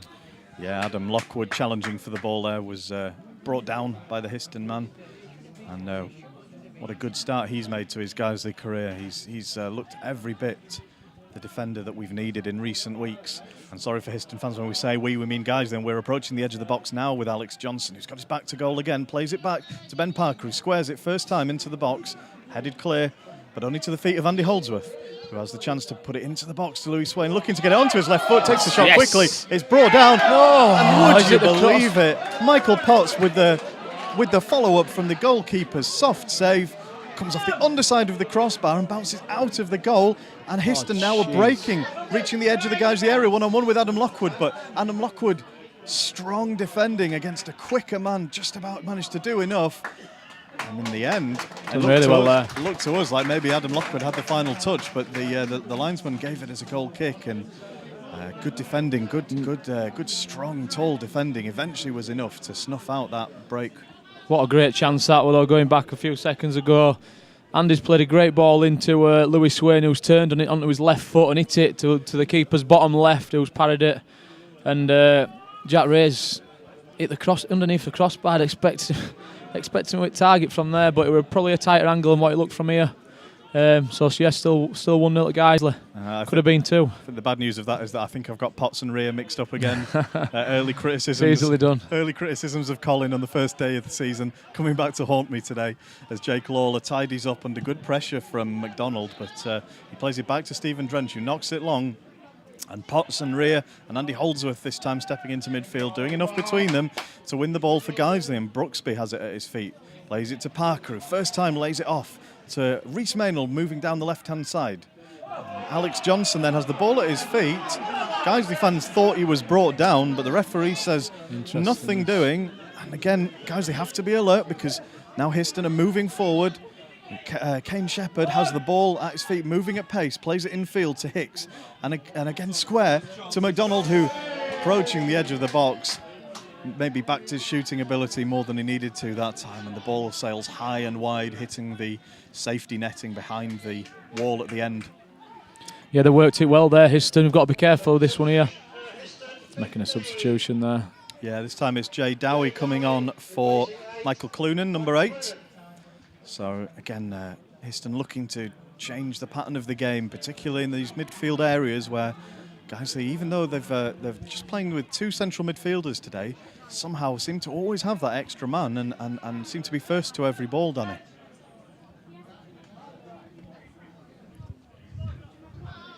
And we're just waiting to see Stephen Drench restart here. Plays it long down the middle, looking for the head of Ben Parker this time, who stepped in from the left-hand touchline. And he was beaten to it by the Histon man. And Taffy's approaching the Guiseley half. Histon now have it all the way down in the right corner flag. Cross comes in. Jeez. It was a sort of a cross-come shot in the end. It absolutely hammered it, and it rattled off the fencing behind Stephen Drench's goal. Yeah, I don't know if that was a shot or a cross, but it didn't look too far away from here. To be careful, there's always this threat here. It looks like they might have gone 5 at back, Histon at minute. With 3 centre-halves, I'm just trying to work it out. Yeah, it's definitely changing the formations. Will become a bit more clear once we kick on.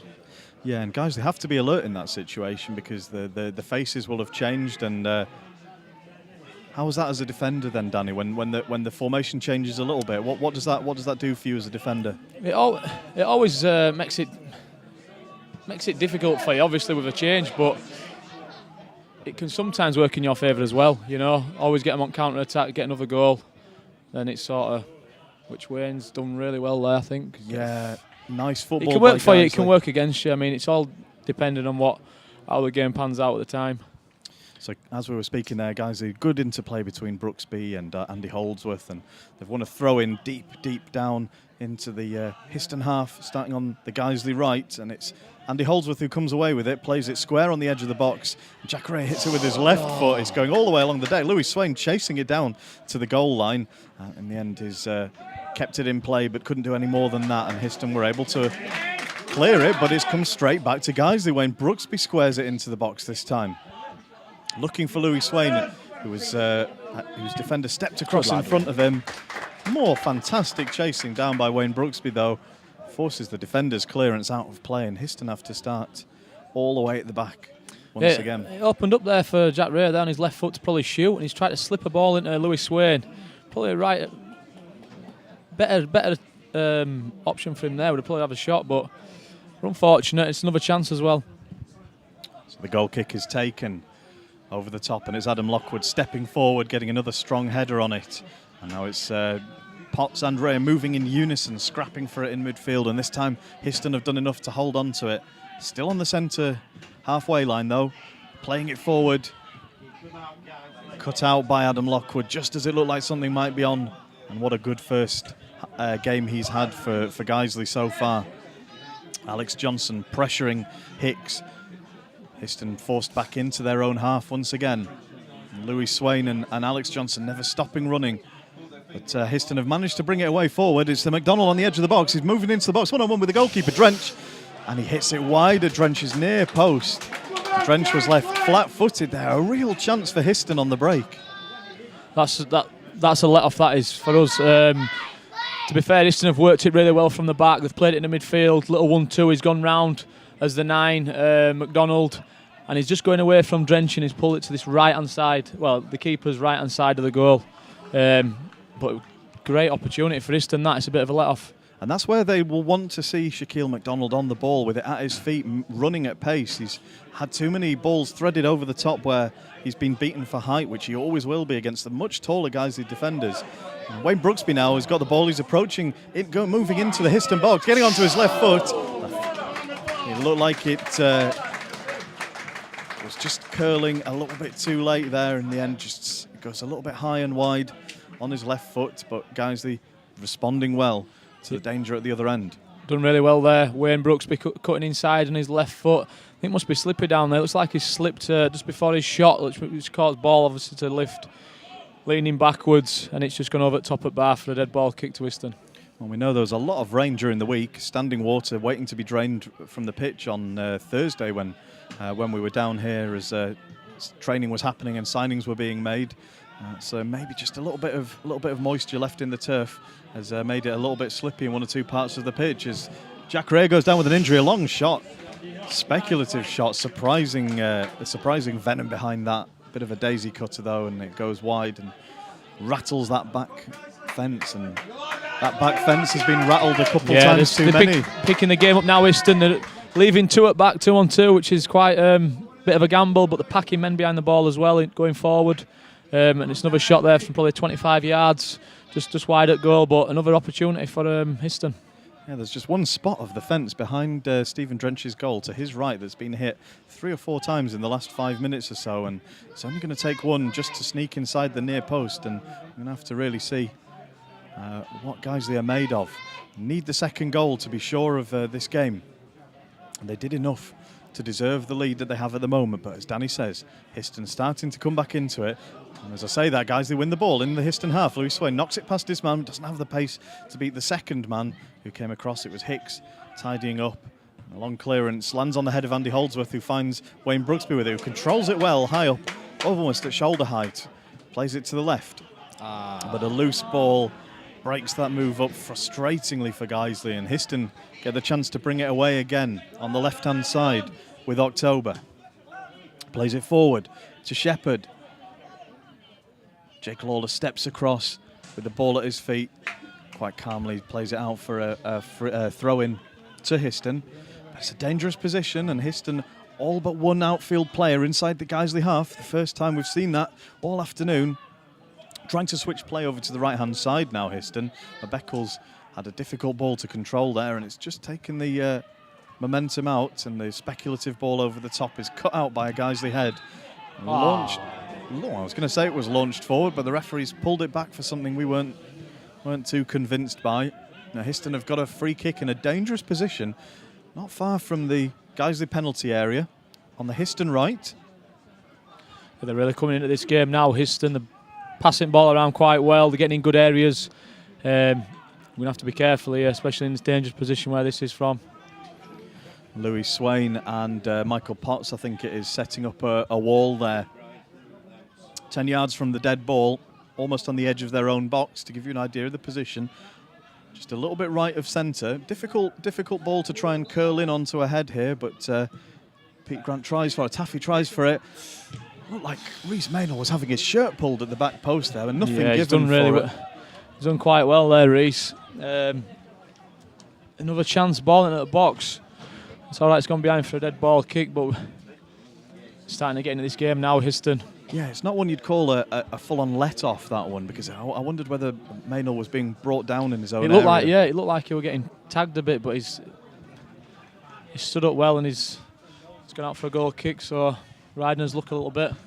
So 1-0 it is to the home team, Guiseley, as we approach the halfway point in this second half.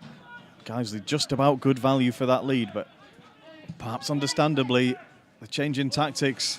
We better describe that. There was a long ball sent through, and Jake Lawler was very, very confident in letting it go and assuming that McDonald wasn't alive to the situation, which he wasn't. But that was a brave leave by Jake Lawler.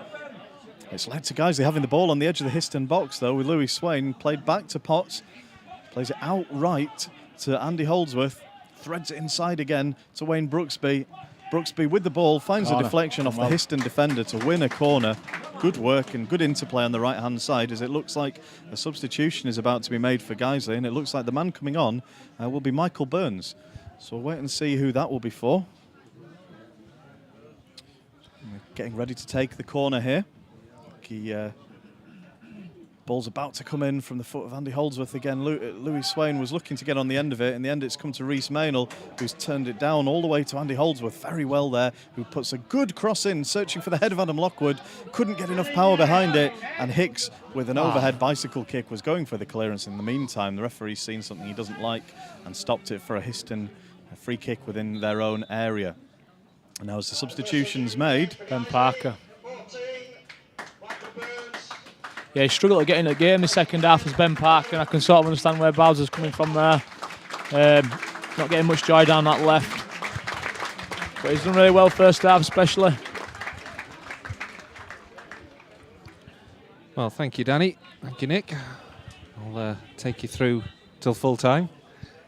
Guiseley have just made that change. Ben Parker's gone off, Michael Burns gone on. Guiseley leading by 1-0 in this second half, but Histon certainly growing into this game, and they're coming forward once again at the Stoots. The ball out to the left-hand side, where McDonald comes back in with a running shot from distance, no power on it, and it's harmlessly wide this time, past Steve Drench's right-hand post, and a goal kick. But Histon had changed things after the break. They've brought on Nathan Hicks and Jay Dowie, and those two have certainly made a difference since they've come on, Danny. Yeah, they've done well in there. Obviously, they've gone to a 3 now up top, which is quite clear. McDonald he cuts inside a lot on his right-hand side. He's trying to shoot from a couple of times now. He's shooting from outside edge of box. We've got to be aware of that. Like you say, they're getting into this game. Drench with a goal kick. Over the halfway line. Headed back, where Maynell then helps it forward long, looking for Alex Johnson. This time, Guiseley's build-up play a little bit hurried. Histon get the ball back and now play a little 1-2 just on the halfway line. But is well cut out there, brilliantly cut out by Potts. And Guiseley pick up possession on the halfway line with Brooksby. Tries to spray the ball out wide, does well, finds Maynell, looks for Swain, but Maynell's pass, the left foot, just a little bit heavy. And Histon have the throw. Only one goal in this. Guiseley coming close, so close, and Michael Potts found the rebound from Swain's effort, saved by the goalkeeper. From yards out, just had to get it over the goalkeeper. Cannon back off the underside of the crossbar. Since that moment, Histon have grown. And as it stands, Guiseley still lead. But it feels a little bit more on a knife edge than it was in the first half. Throw into Guiseley. Down the left-hand side, Louis Swain takes it. Plays it forward with the left foot. Tries to find Johnson. It's defended well by Clarima. Holds it back to the goalkeeper, then takes the return ball. And he himself then plays a rather ambitious ball forward. And it's gone all the way back to Stephen Drench. Just the sting of the game just gone for a moment. Drench helps it out, looking for Brooksby. Headed away. And chested down by Shaquille McDonald. McDonald, who should himself have done better earlier on in this half. Yeah, they're getting frustrated a little bit in the last sort of 5 minutes. Histon, a few balls, loose balls dropping to us. Just need to get that second goal.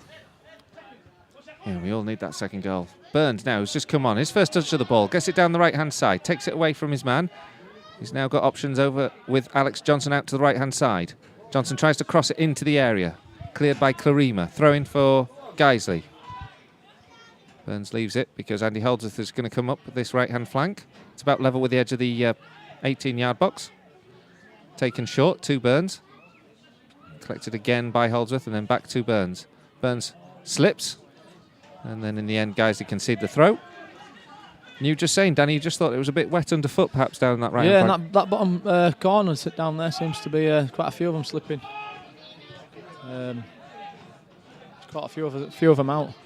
Conditions aren't great down there because there's a low sun as well in everyone's eyes. Guys have won the ball back now with Brooksby. Helps it into the area. Heaved away by Histon, and now the counter-attack look for a moment looked on, but it was cut out. And in fact, it's guys who have the ball now with Burns on the edge of the area. Gets the ball in towards the edge of the 6-yard box. Headed away by Clarima. Only as far as Holdsworth on the edge of the D. Holdsworth back in, looking for Burns, just beyond him and behind for a goal kick. Good work again, though, from Guiseley in that final third. Yeah, worked it well there again. Good defending from Clarima. Is it? Clarima. Yeah, he's done well there, captain today. He's run on ball as we speak. Yeah, and he's moving forward now. Once again, he's a very calm, collected play. He plays the ball forward, gets it on the right-hand side. Now Histon come forward in numbers with the right back. He gets a shot away just behind the goal. Omar Beckles was just put in good football from Histon down the right-hand flank. Omar Beckles just kept forward with the run. In the end, got the ball into the area and somehow managed to direct his shot past the right-hand post. But really, in terms of chances, Histon could well have been level by now. That is a great chance for Histon. That, I mean, Kalima's played a great ball down the line. He's played the little touch inside, and the full-back number 2, is it Beckles? All he had to do, one-on-one there, you'd expect to hit target. Oh, sorry, we're in again here. Now McDonald's been put through from the goal kick. It's going to round the goalkeeper. He's beaten Stephen Dredge, and it's an equalising goal. Shaquille McDonald. Oh, what an easy goal for Histon to get back on terms from the goal kick. Played through McDonald in between the centre halves. Rounded Stephen Drench. And it's 1-1 here now. Guiseley 1, Histon 1. Well, Danny, soft is the word, is it? I don't know what to say about that, Colin. Drench has scuffed a kick. McDonald's capitalised. He's round Drench and he's put it in. 1-1 game on. You could have said it were coming, but it's still, yeah. Well, they've had the chances, haven't they, Histon? But they haven't had as much of the play as Guiseley have had. But they've just been able to carve out the opportunities. Yeah, absolutely. They've just been, like you say, carving out opportunities. Free kick's just been given against Louis Swain on Clarima. We're all a bit frustrated here at the moment, but it's 1-1 at the moment. 17 minutes to go. Still time for this game to turn. Hopefully positively in Guiseley's favour. At the moment, though, Histon, they're on the upper. Clarima it is who's played it forward. He's helped it forward to Beckles. And now, once again, Histon look to carve out another opportunity. This time, Jay Dowie, the substitute. He's got McDonald on the left-hand side. Dowie now wide here to Beckles, who might have scored earlier. Beckles down to the goal line, gets a deflection off the defender, gets the ball back into the edge of the 6-yard box. Guiseley still can't get it away. Kane Shepherd gets a shot away, takes a deflection. It's gone behind for a corner. Guiseley now at 6s and 7s for a moment. Histon on top. It's Beckles again. Colin is causing havoc down that right-hand side. He's chopped in the box there. Alex Johnson's thought he might have took a stab at him, but he stood on his feet. He's pulled it back, and it's another chance for Histon. Histon with a corner. 1-1 here at Nethermore. Histon with a corner on the right-hand side as they attack Guiseley's goal. It's whipped in. It's high, actually, gone towards the back post. The flick on this time is poor, and it's gone behind for a goal kick. And Guiseley can sort of breathe a sigh of relief. What does Mark Bauer do now? 15 minutes to go. Do you think he changes things round again? It's do or don't. Yeah, something's got to change. I mean, they are getting on top a little bit now. Histon, they've got the momentum and they've got the goal. Maybe might see Craig Hobson. Looks like he might be coming on, just to give us a bit more threat up front. But we'll see. Well, it looks like we are going to see a change because, like Danny's just said, Craig Hobson is kitted up, and the substitute is going to be made now. I'm just waiting to see who's coming off. It is indeed Louis Swain who comes off. I suppose that's inevitable. Louis Swain is the aerial threat of the two. Johnson's run himself ragged this afternoon. Louis Swain too, likewise. He's had a good game. Yeah, he's done well as Louis Swain. He's got in some good areas. Unfortunately, didn't get on the score sheet, but he's got in good areas and had some good chances. So it's a throw for Histon on the halfway line. It's Beckles who takes it. Beckles takes the ball once again, plays it out towards Dowie, but Dowie can't keep it in. It's gone behind for a Guiseley throw in almost exactly the same place in front of the dugouts. Taken short. Surely a push on Johnson. Referee finally agrees. Don't know quite what Beckles was thinking there. But it was pretty unequivocal, wasn't it, Danny? Yeah, there's no arguments there. He's pushed him back, literally thrown him over. Just in front of our dugout. Guiseley with the free kick just in front of the dugout, like Danny says, about level with the edge of the centre circle. 15 minutes to go, 1-1 here. It's going to go long, and it's going to be Michael Burns will deliver. Guiseley have like 5 or 6 white shirts on the edge of the 18-yard box. The ball comes in up towards the back post. Goalkeeper comes out looking for it. Hobson's up there looking as well. Into the area again.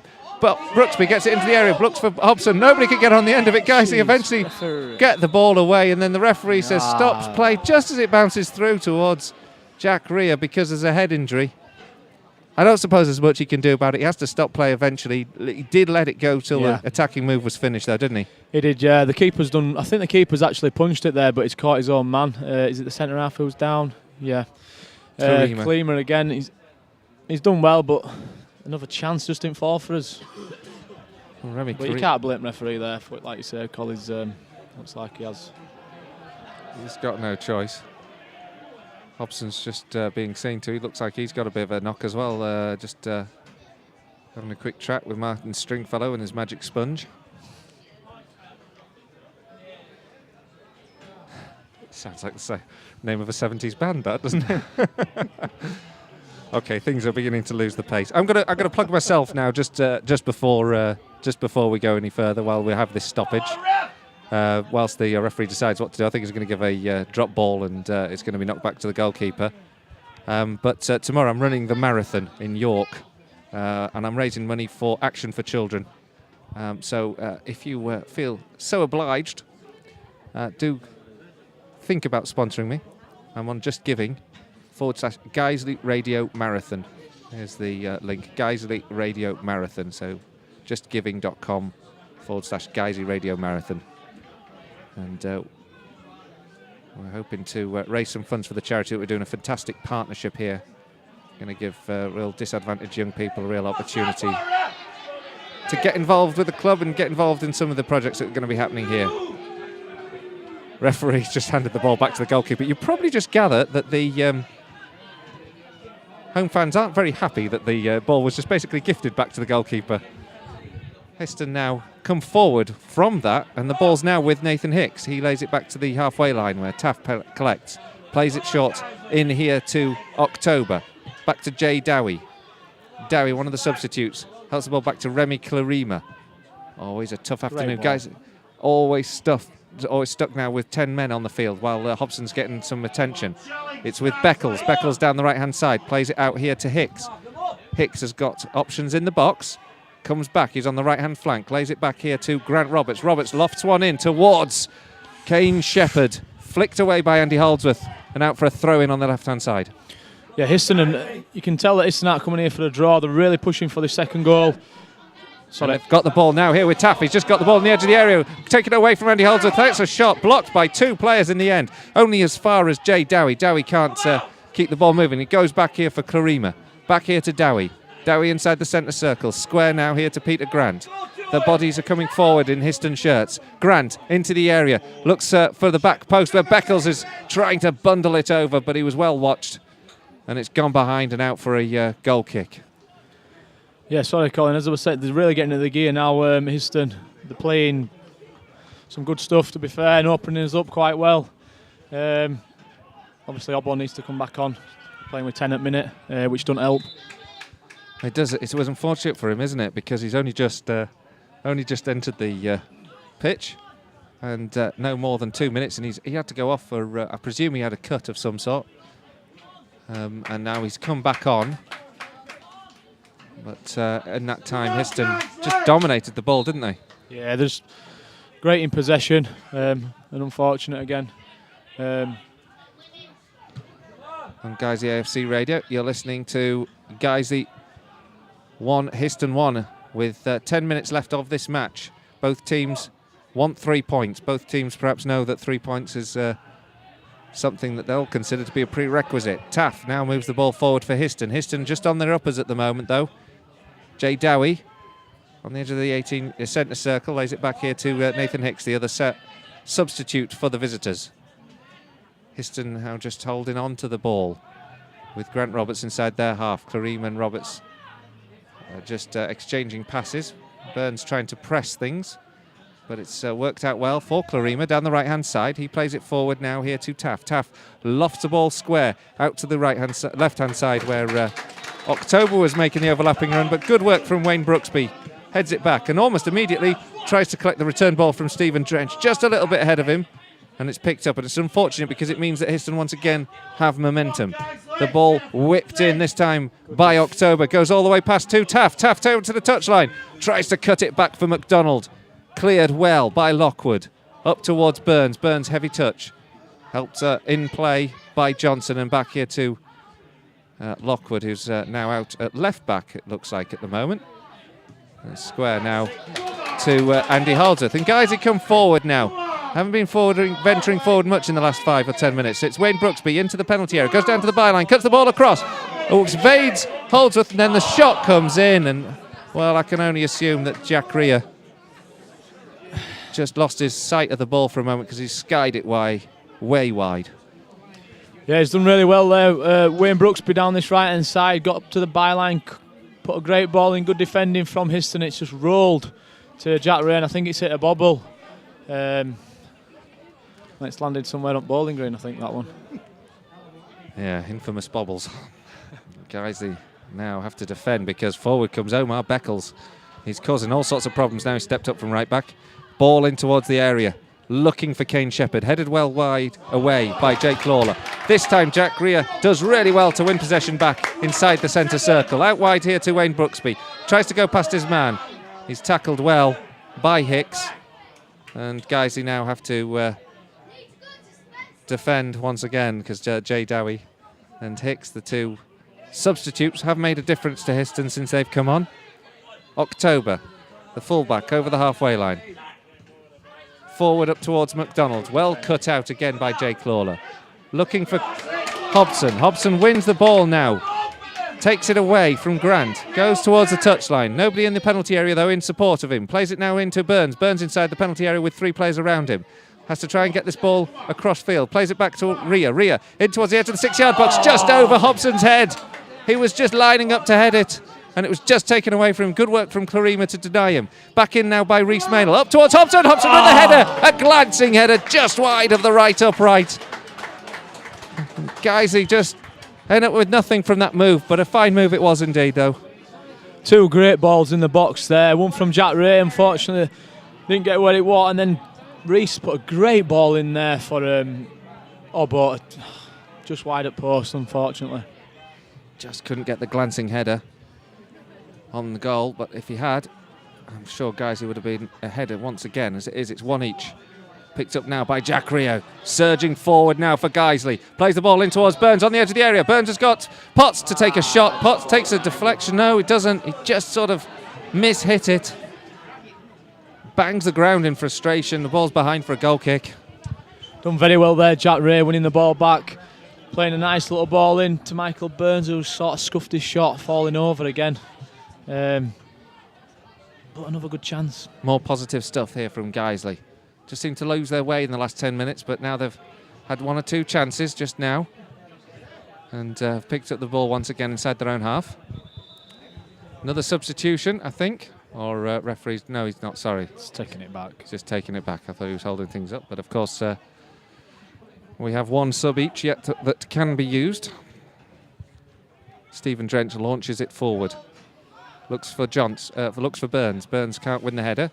Reece Maynell gets the second ball, plays it long. Hobson's looking for it. Clarima just going to shadow this one out. Hobson doesn't give it up. The 2 boys tussle. Nothing given. And defending there from Clarima, seeing ball out. Had a good game him this afternoon. And sort of moved across, hasn't he, to right back since Beckles has moved forward. Playing as like a 5 up with wing backs. Long one forward now. Surely a free kick to Guiseley because Kane Shepherd sort of bundles over Lockwood. Bashes himself on the head in the process. Guiseley now have the ball with Holdsworth. Square now to Rea. Potts inside the centre circle. Has to go back to Maynell. Maynell forward up towards Johnson. Not seen much of the ball. This time surely pulled back by Beckles. Referee's now going to have a word with Beckles. And I wonder if this might be the first yellow card of the afternoon.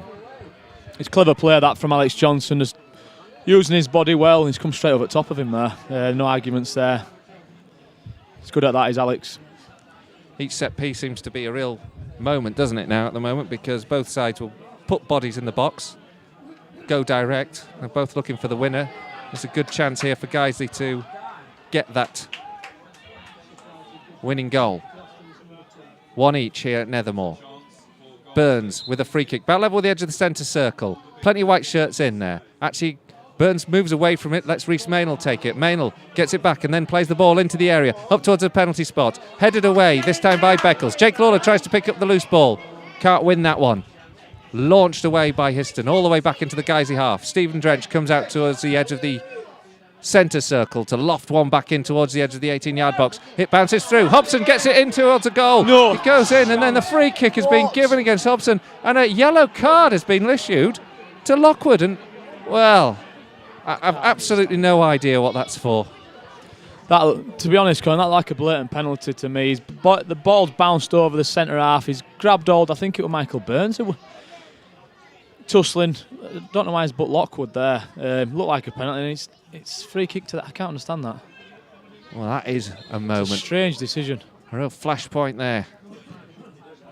Guiseley now have to defend from the goal kick as Histon win the ball. Good tackle from Lawler. Now as far as Beckles. Beckles launches it down the right-hand channel. Cut out. Helped forward by Maynell. Up to Hobson. Hobson and Burns combine really well. Burns down this left-hand side. Can have a good run at them. Hobson's racing to get into the area. Up to the back post to Brooksby. Brooksby's finish is woeful. He plays it across the face of goal. There was a real chance. He just had to stab it goal-bound. And Guiseley have spurned another opportunity. Great ball in there from Michael Burns. But Wayne Brooksby just doesn't send it goal-bound. But Guiseley have a second bite of the cherry now. Burns gets the ball on the left-hand side once again. Goes past Karima. Back down to the touchline. Karima does really well. Burns with a back flick to try and feed in Maynell. But Karima, as Danny says, defends it so well, so alive to the dangers around him. And in the end, Histon clear their lines, get it down the right-hand side. Look to see if they can get McDonald away. Cut out, and it's going to be a throw-in, and it's a throw-in to Histon inside the Guiseley half. But what a great chance that was, Colin, there. Michael Burns has played a great ball into Wayne Brooksby. I don't know why he hasn't gone for goal there. He's tried pulling it back, but there was nobody there. So frustrating, but it's still 1-1. Do you think he tried to finish or possibly tried to drag it back? Because Hobson was inside the area. I think he's trying to pick Obbo out there. He should have maybe gone for goal, but it's another chance. Well, guys, you've had the chances now. So have Histon, though, and now they've got a free kick. They're a bit frustrated because Grant Roberts has evaded 2 challenges, found a bit of space, but the referee's pulled it back. It's a free kick to Histon. And once again, because it's a set piece, everybody's going forward looking for in search of this winner, so it's going to be another hairy moment now. 2 minutes left of this game. Free kick to the Stutes. Guiseley defending on the edge of their area, about 6 or 7 red shirts in there. The free kick delivered into the box, really well collected by Stephen Dredge. Distributed now to Brooksby. Brooksby over the halfway line. Can go square. He's got Potts and Lawler, Hobson rather, stepping forward. Hobson's held up by his opposite number, substitute Jay Dowie. Hobson goes down the left-hand side. Still shadowed by Dowie. Gets the ball into the area. Easy for Clarima to cut out. Johnson goes searching. Can't get on the end of it. Headed up by Lockwood after the clearance. Falls down to Beckles. And then Burns collects.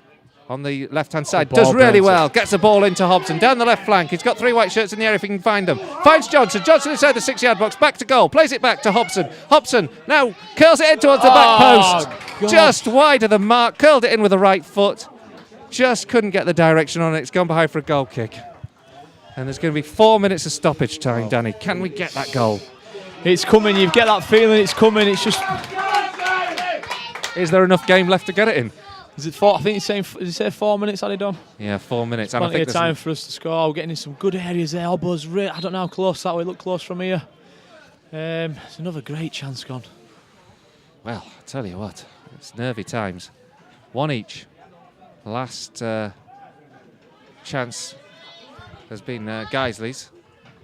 But at the moment, guys, you have the ball once again here with Alex Johnson hugging the touchline on the left-hand side, sprays the ball out to the other side where Brooksby collects it. Brooksby's fairly central. He's got options to his right in Holdsworth. Holdsworth now looking forward, plays it in towards Rhea. Rhea square now to Maynell. Plenty of white shirts in the area for Maynell can distribute this ball. Goes in towards Hobson. Hoisted clear once again. Maynell has to collect the ball away from Kane Shepherd, who was charging in to try and win that one back. Lockwood up towards the edge of the 18-yard box. Headed away. Only as far as Jack Rhea, who wins the ball back. Plays it in towards Alex Johnson. In the area, plays it out wide now to Holdsworth. Plenty of bodies in there. Holdsworth plays it forward into Rhea. Rhea tries to step it forward. Rhea tries to play the ball through. Careful here now. But Guiseley now could be caught on the counter-attack. Like Danny says, he's coming down here with Lewis Taft down the left-hand side. Jake Lawler has to hold him up. Lewis Taft keeps running. He's going to get a shot away. Plays it square instead. Dowie's shot is wide and high. He even evades the netting behind the goal, and it's gone into the woodland beyond. And that was a moment, wasn't it, there, at both ends? Chances at both ends there. Substitution here for Histon. It's Omar Beckles who's going off, Harry O'Malley who's coming on, and Beckles having a bit of a limp, and he's been a real threat this second half. He has, Colin. Yeah, he's done really well for Histon. Looks threatening every time he's got ball on that right-hand side. Fortunate for us, he's gone off. Well, can there be a sting in the tail, or can there be a delightful last-minute winner for Guiseley? And Histon come forward, well cleared by Lockwood. Sets Brooksby down the right-hand side. Brooksby's got the better of October. Goes down to the touchline. Can he get the ball across? He does. It goes up towards the back post. The goalkeeper comes stretching. Hobson comes in. Well claimed by Callum Kitcher. Under pressure, Kitcher showed very cool hands, to be fair. And Hobson doesn't get anything. This time the ball's loose from Histon. Finds Holdsworth. Holdsworth pulled over. This could be the last chance here for Guiseley to get some bodies in the box. It's Lewis Taff who pulls over Holdsworth, and I think Taff is going to go in the book. But this has to be last chance for Saloon, doesn't it? Yeah, it's free kick probably about 30 yards out towards this side of the where the stand is. I think Burns is taking it with an in-swinger with his left peg. Loads of white shirts forward. We're all holding our breath here. Michael Burns has the ball, like Danny says, about 30 yards from goal. He's got 5 to aim for, just inside the edge of the 18-yard box. Burns swings it in with the left boot up towards the edge of the goalkeeper's 6-yard box. Easy for Kitcher to claim that. Threat's gone. Be disappointed, but that will put Michael Burns. He's played it quite comfortably for the goalkeeper to collect. Hobson has a point there. Kitcher's only got, I don't know, a few seconds allegedly with the ball. Well, they say 6, don't they? But some of them have a bit longer. Yeah, just a bit. Histon have the ball here inside their own half. They're looking to go long, see if they can set somebody away. It's gone straight to Stephen Drencho. Can Guiseley get something? 30 seconds left by my reckoning. Long ball from Stephen Drench. Up towards Hobson. Hobson gets the flick on. Brooksby goes looking for it. It's pushed away. Referee says no penalty at all. Wasn't a convincing claim, to be fair. Tackled by Holdsworth. Finds Hobson. He's some distance from goal. He's got to get something going here now. Brooksby on the edge of the D. Into Hobson. Hobson beats his man. Tries to get the shot. A superb tackle. Oh, my God. Harry O'Malley. What a fantastic tackle. Hobson lined up the shot, but Harry O'Malley got in there and denied Hobson. And the referee blows a full-time whistle. And it's a point. It ends the losing run. But, oh, my goodness, guys who will think that they should have once again have had 3 points out of that game. There were times, though, when Histon perhaps could have snatched the lead. Alex Johnson got the Lions' goal on 32. A good finish on the edge of the area after a good long ball from Adam Lockwood. But as Histon grew, they made the change in the second half. They began to press. A great finish from Shaquille McDonald. Levelled things on 72, but Guiseley had their chances. Michael Potts hit the underside of the crossbar. And right at the death there, Craig Hobson almost grabbed a winner. Denied by a superb tackle from Harry O'Malley. It's finished here. Guiseley 1, Histon 1. Yeah, I think you summarised everything up there, Colin. With both teams, second half, probably the last 15 minutes, we probably created the better of the chances. Just that last second there, he's gone through as Obbo and he's took an absolutely quality tackle there. He looks like he's hurt himself as well. He's at... I don't know which one it was. Yeah, it was the substitute, Harry O'Malley. O'Malley, what it? Yeah, he's absolutely unbelievable tackle. He was only on for 2 minutes as well. It just great tackle there. It'd have been definitely a goal, but it's a point, like you say, it stopped us a losing streak. Hopefully we can kick on from here.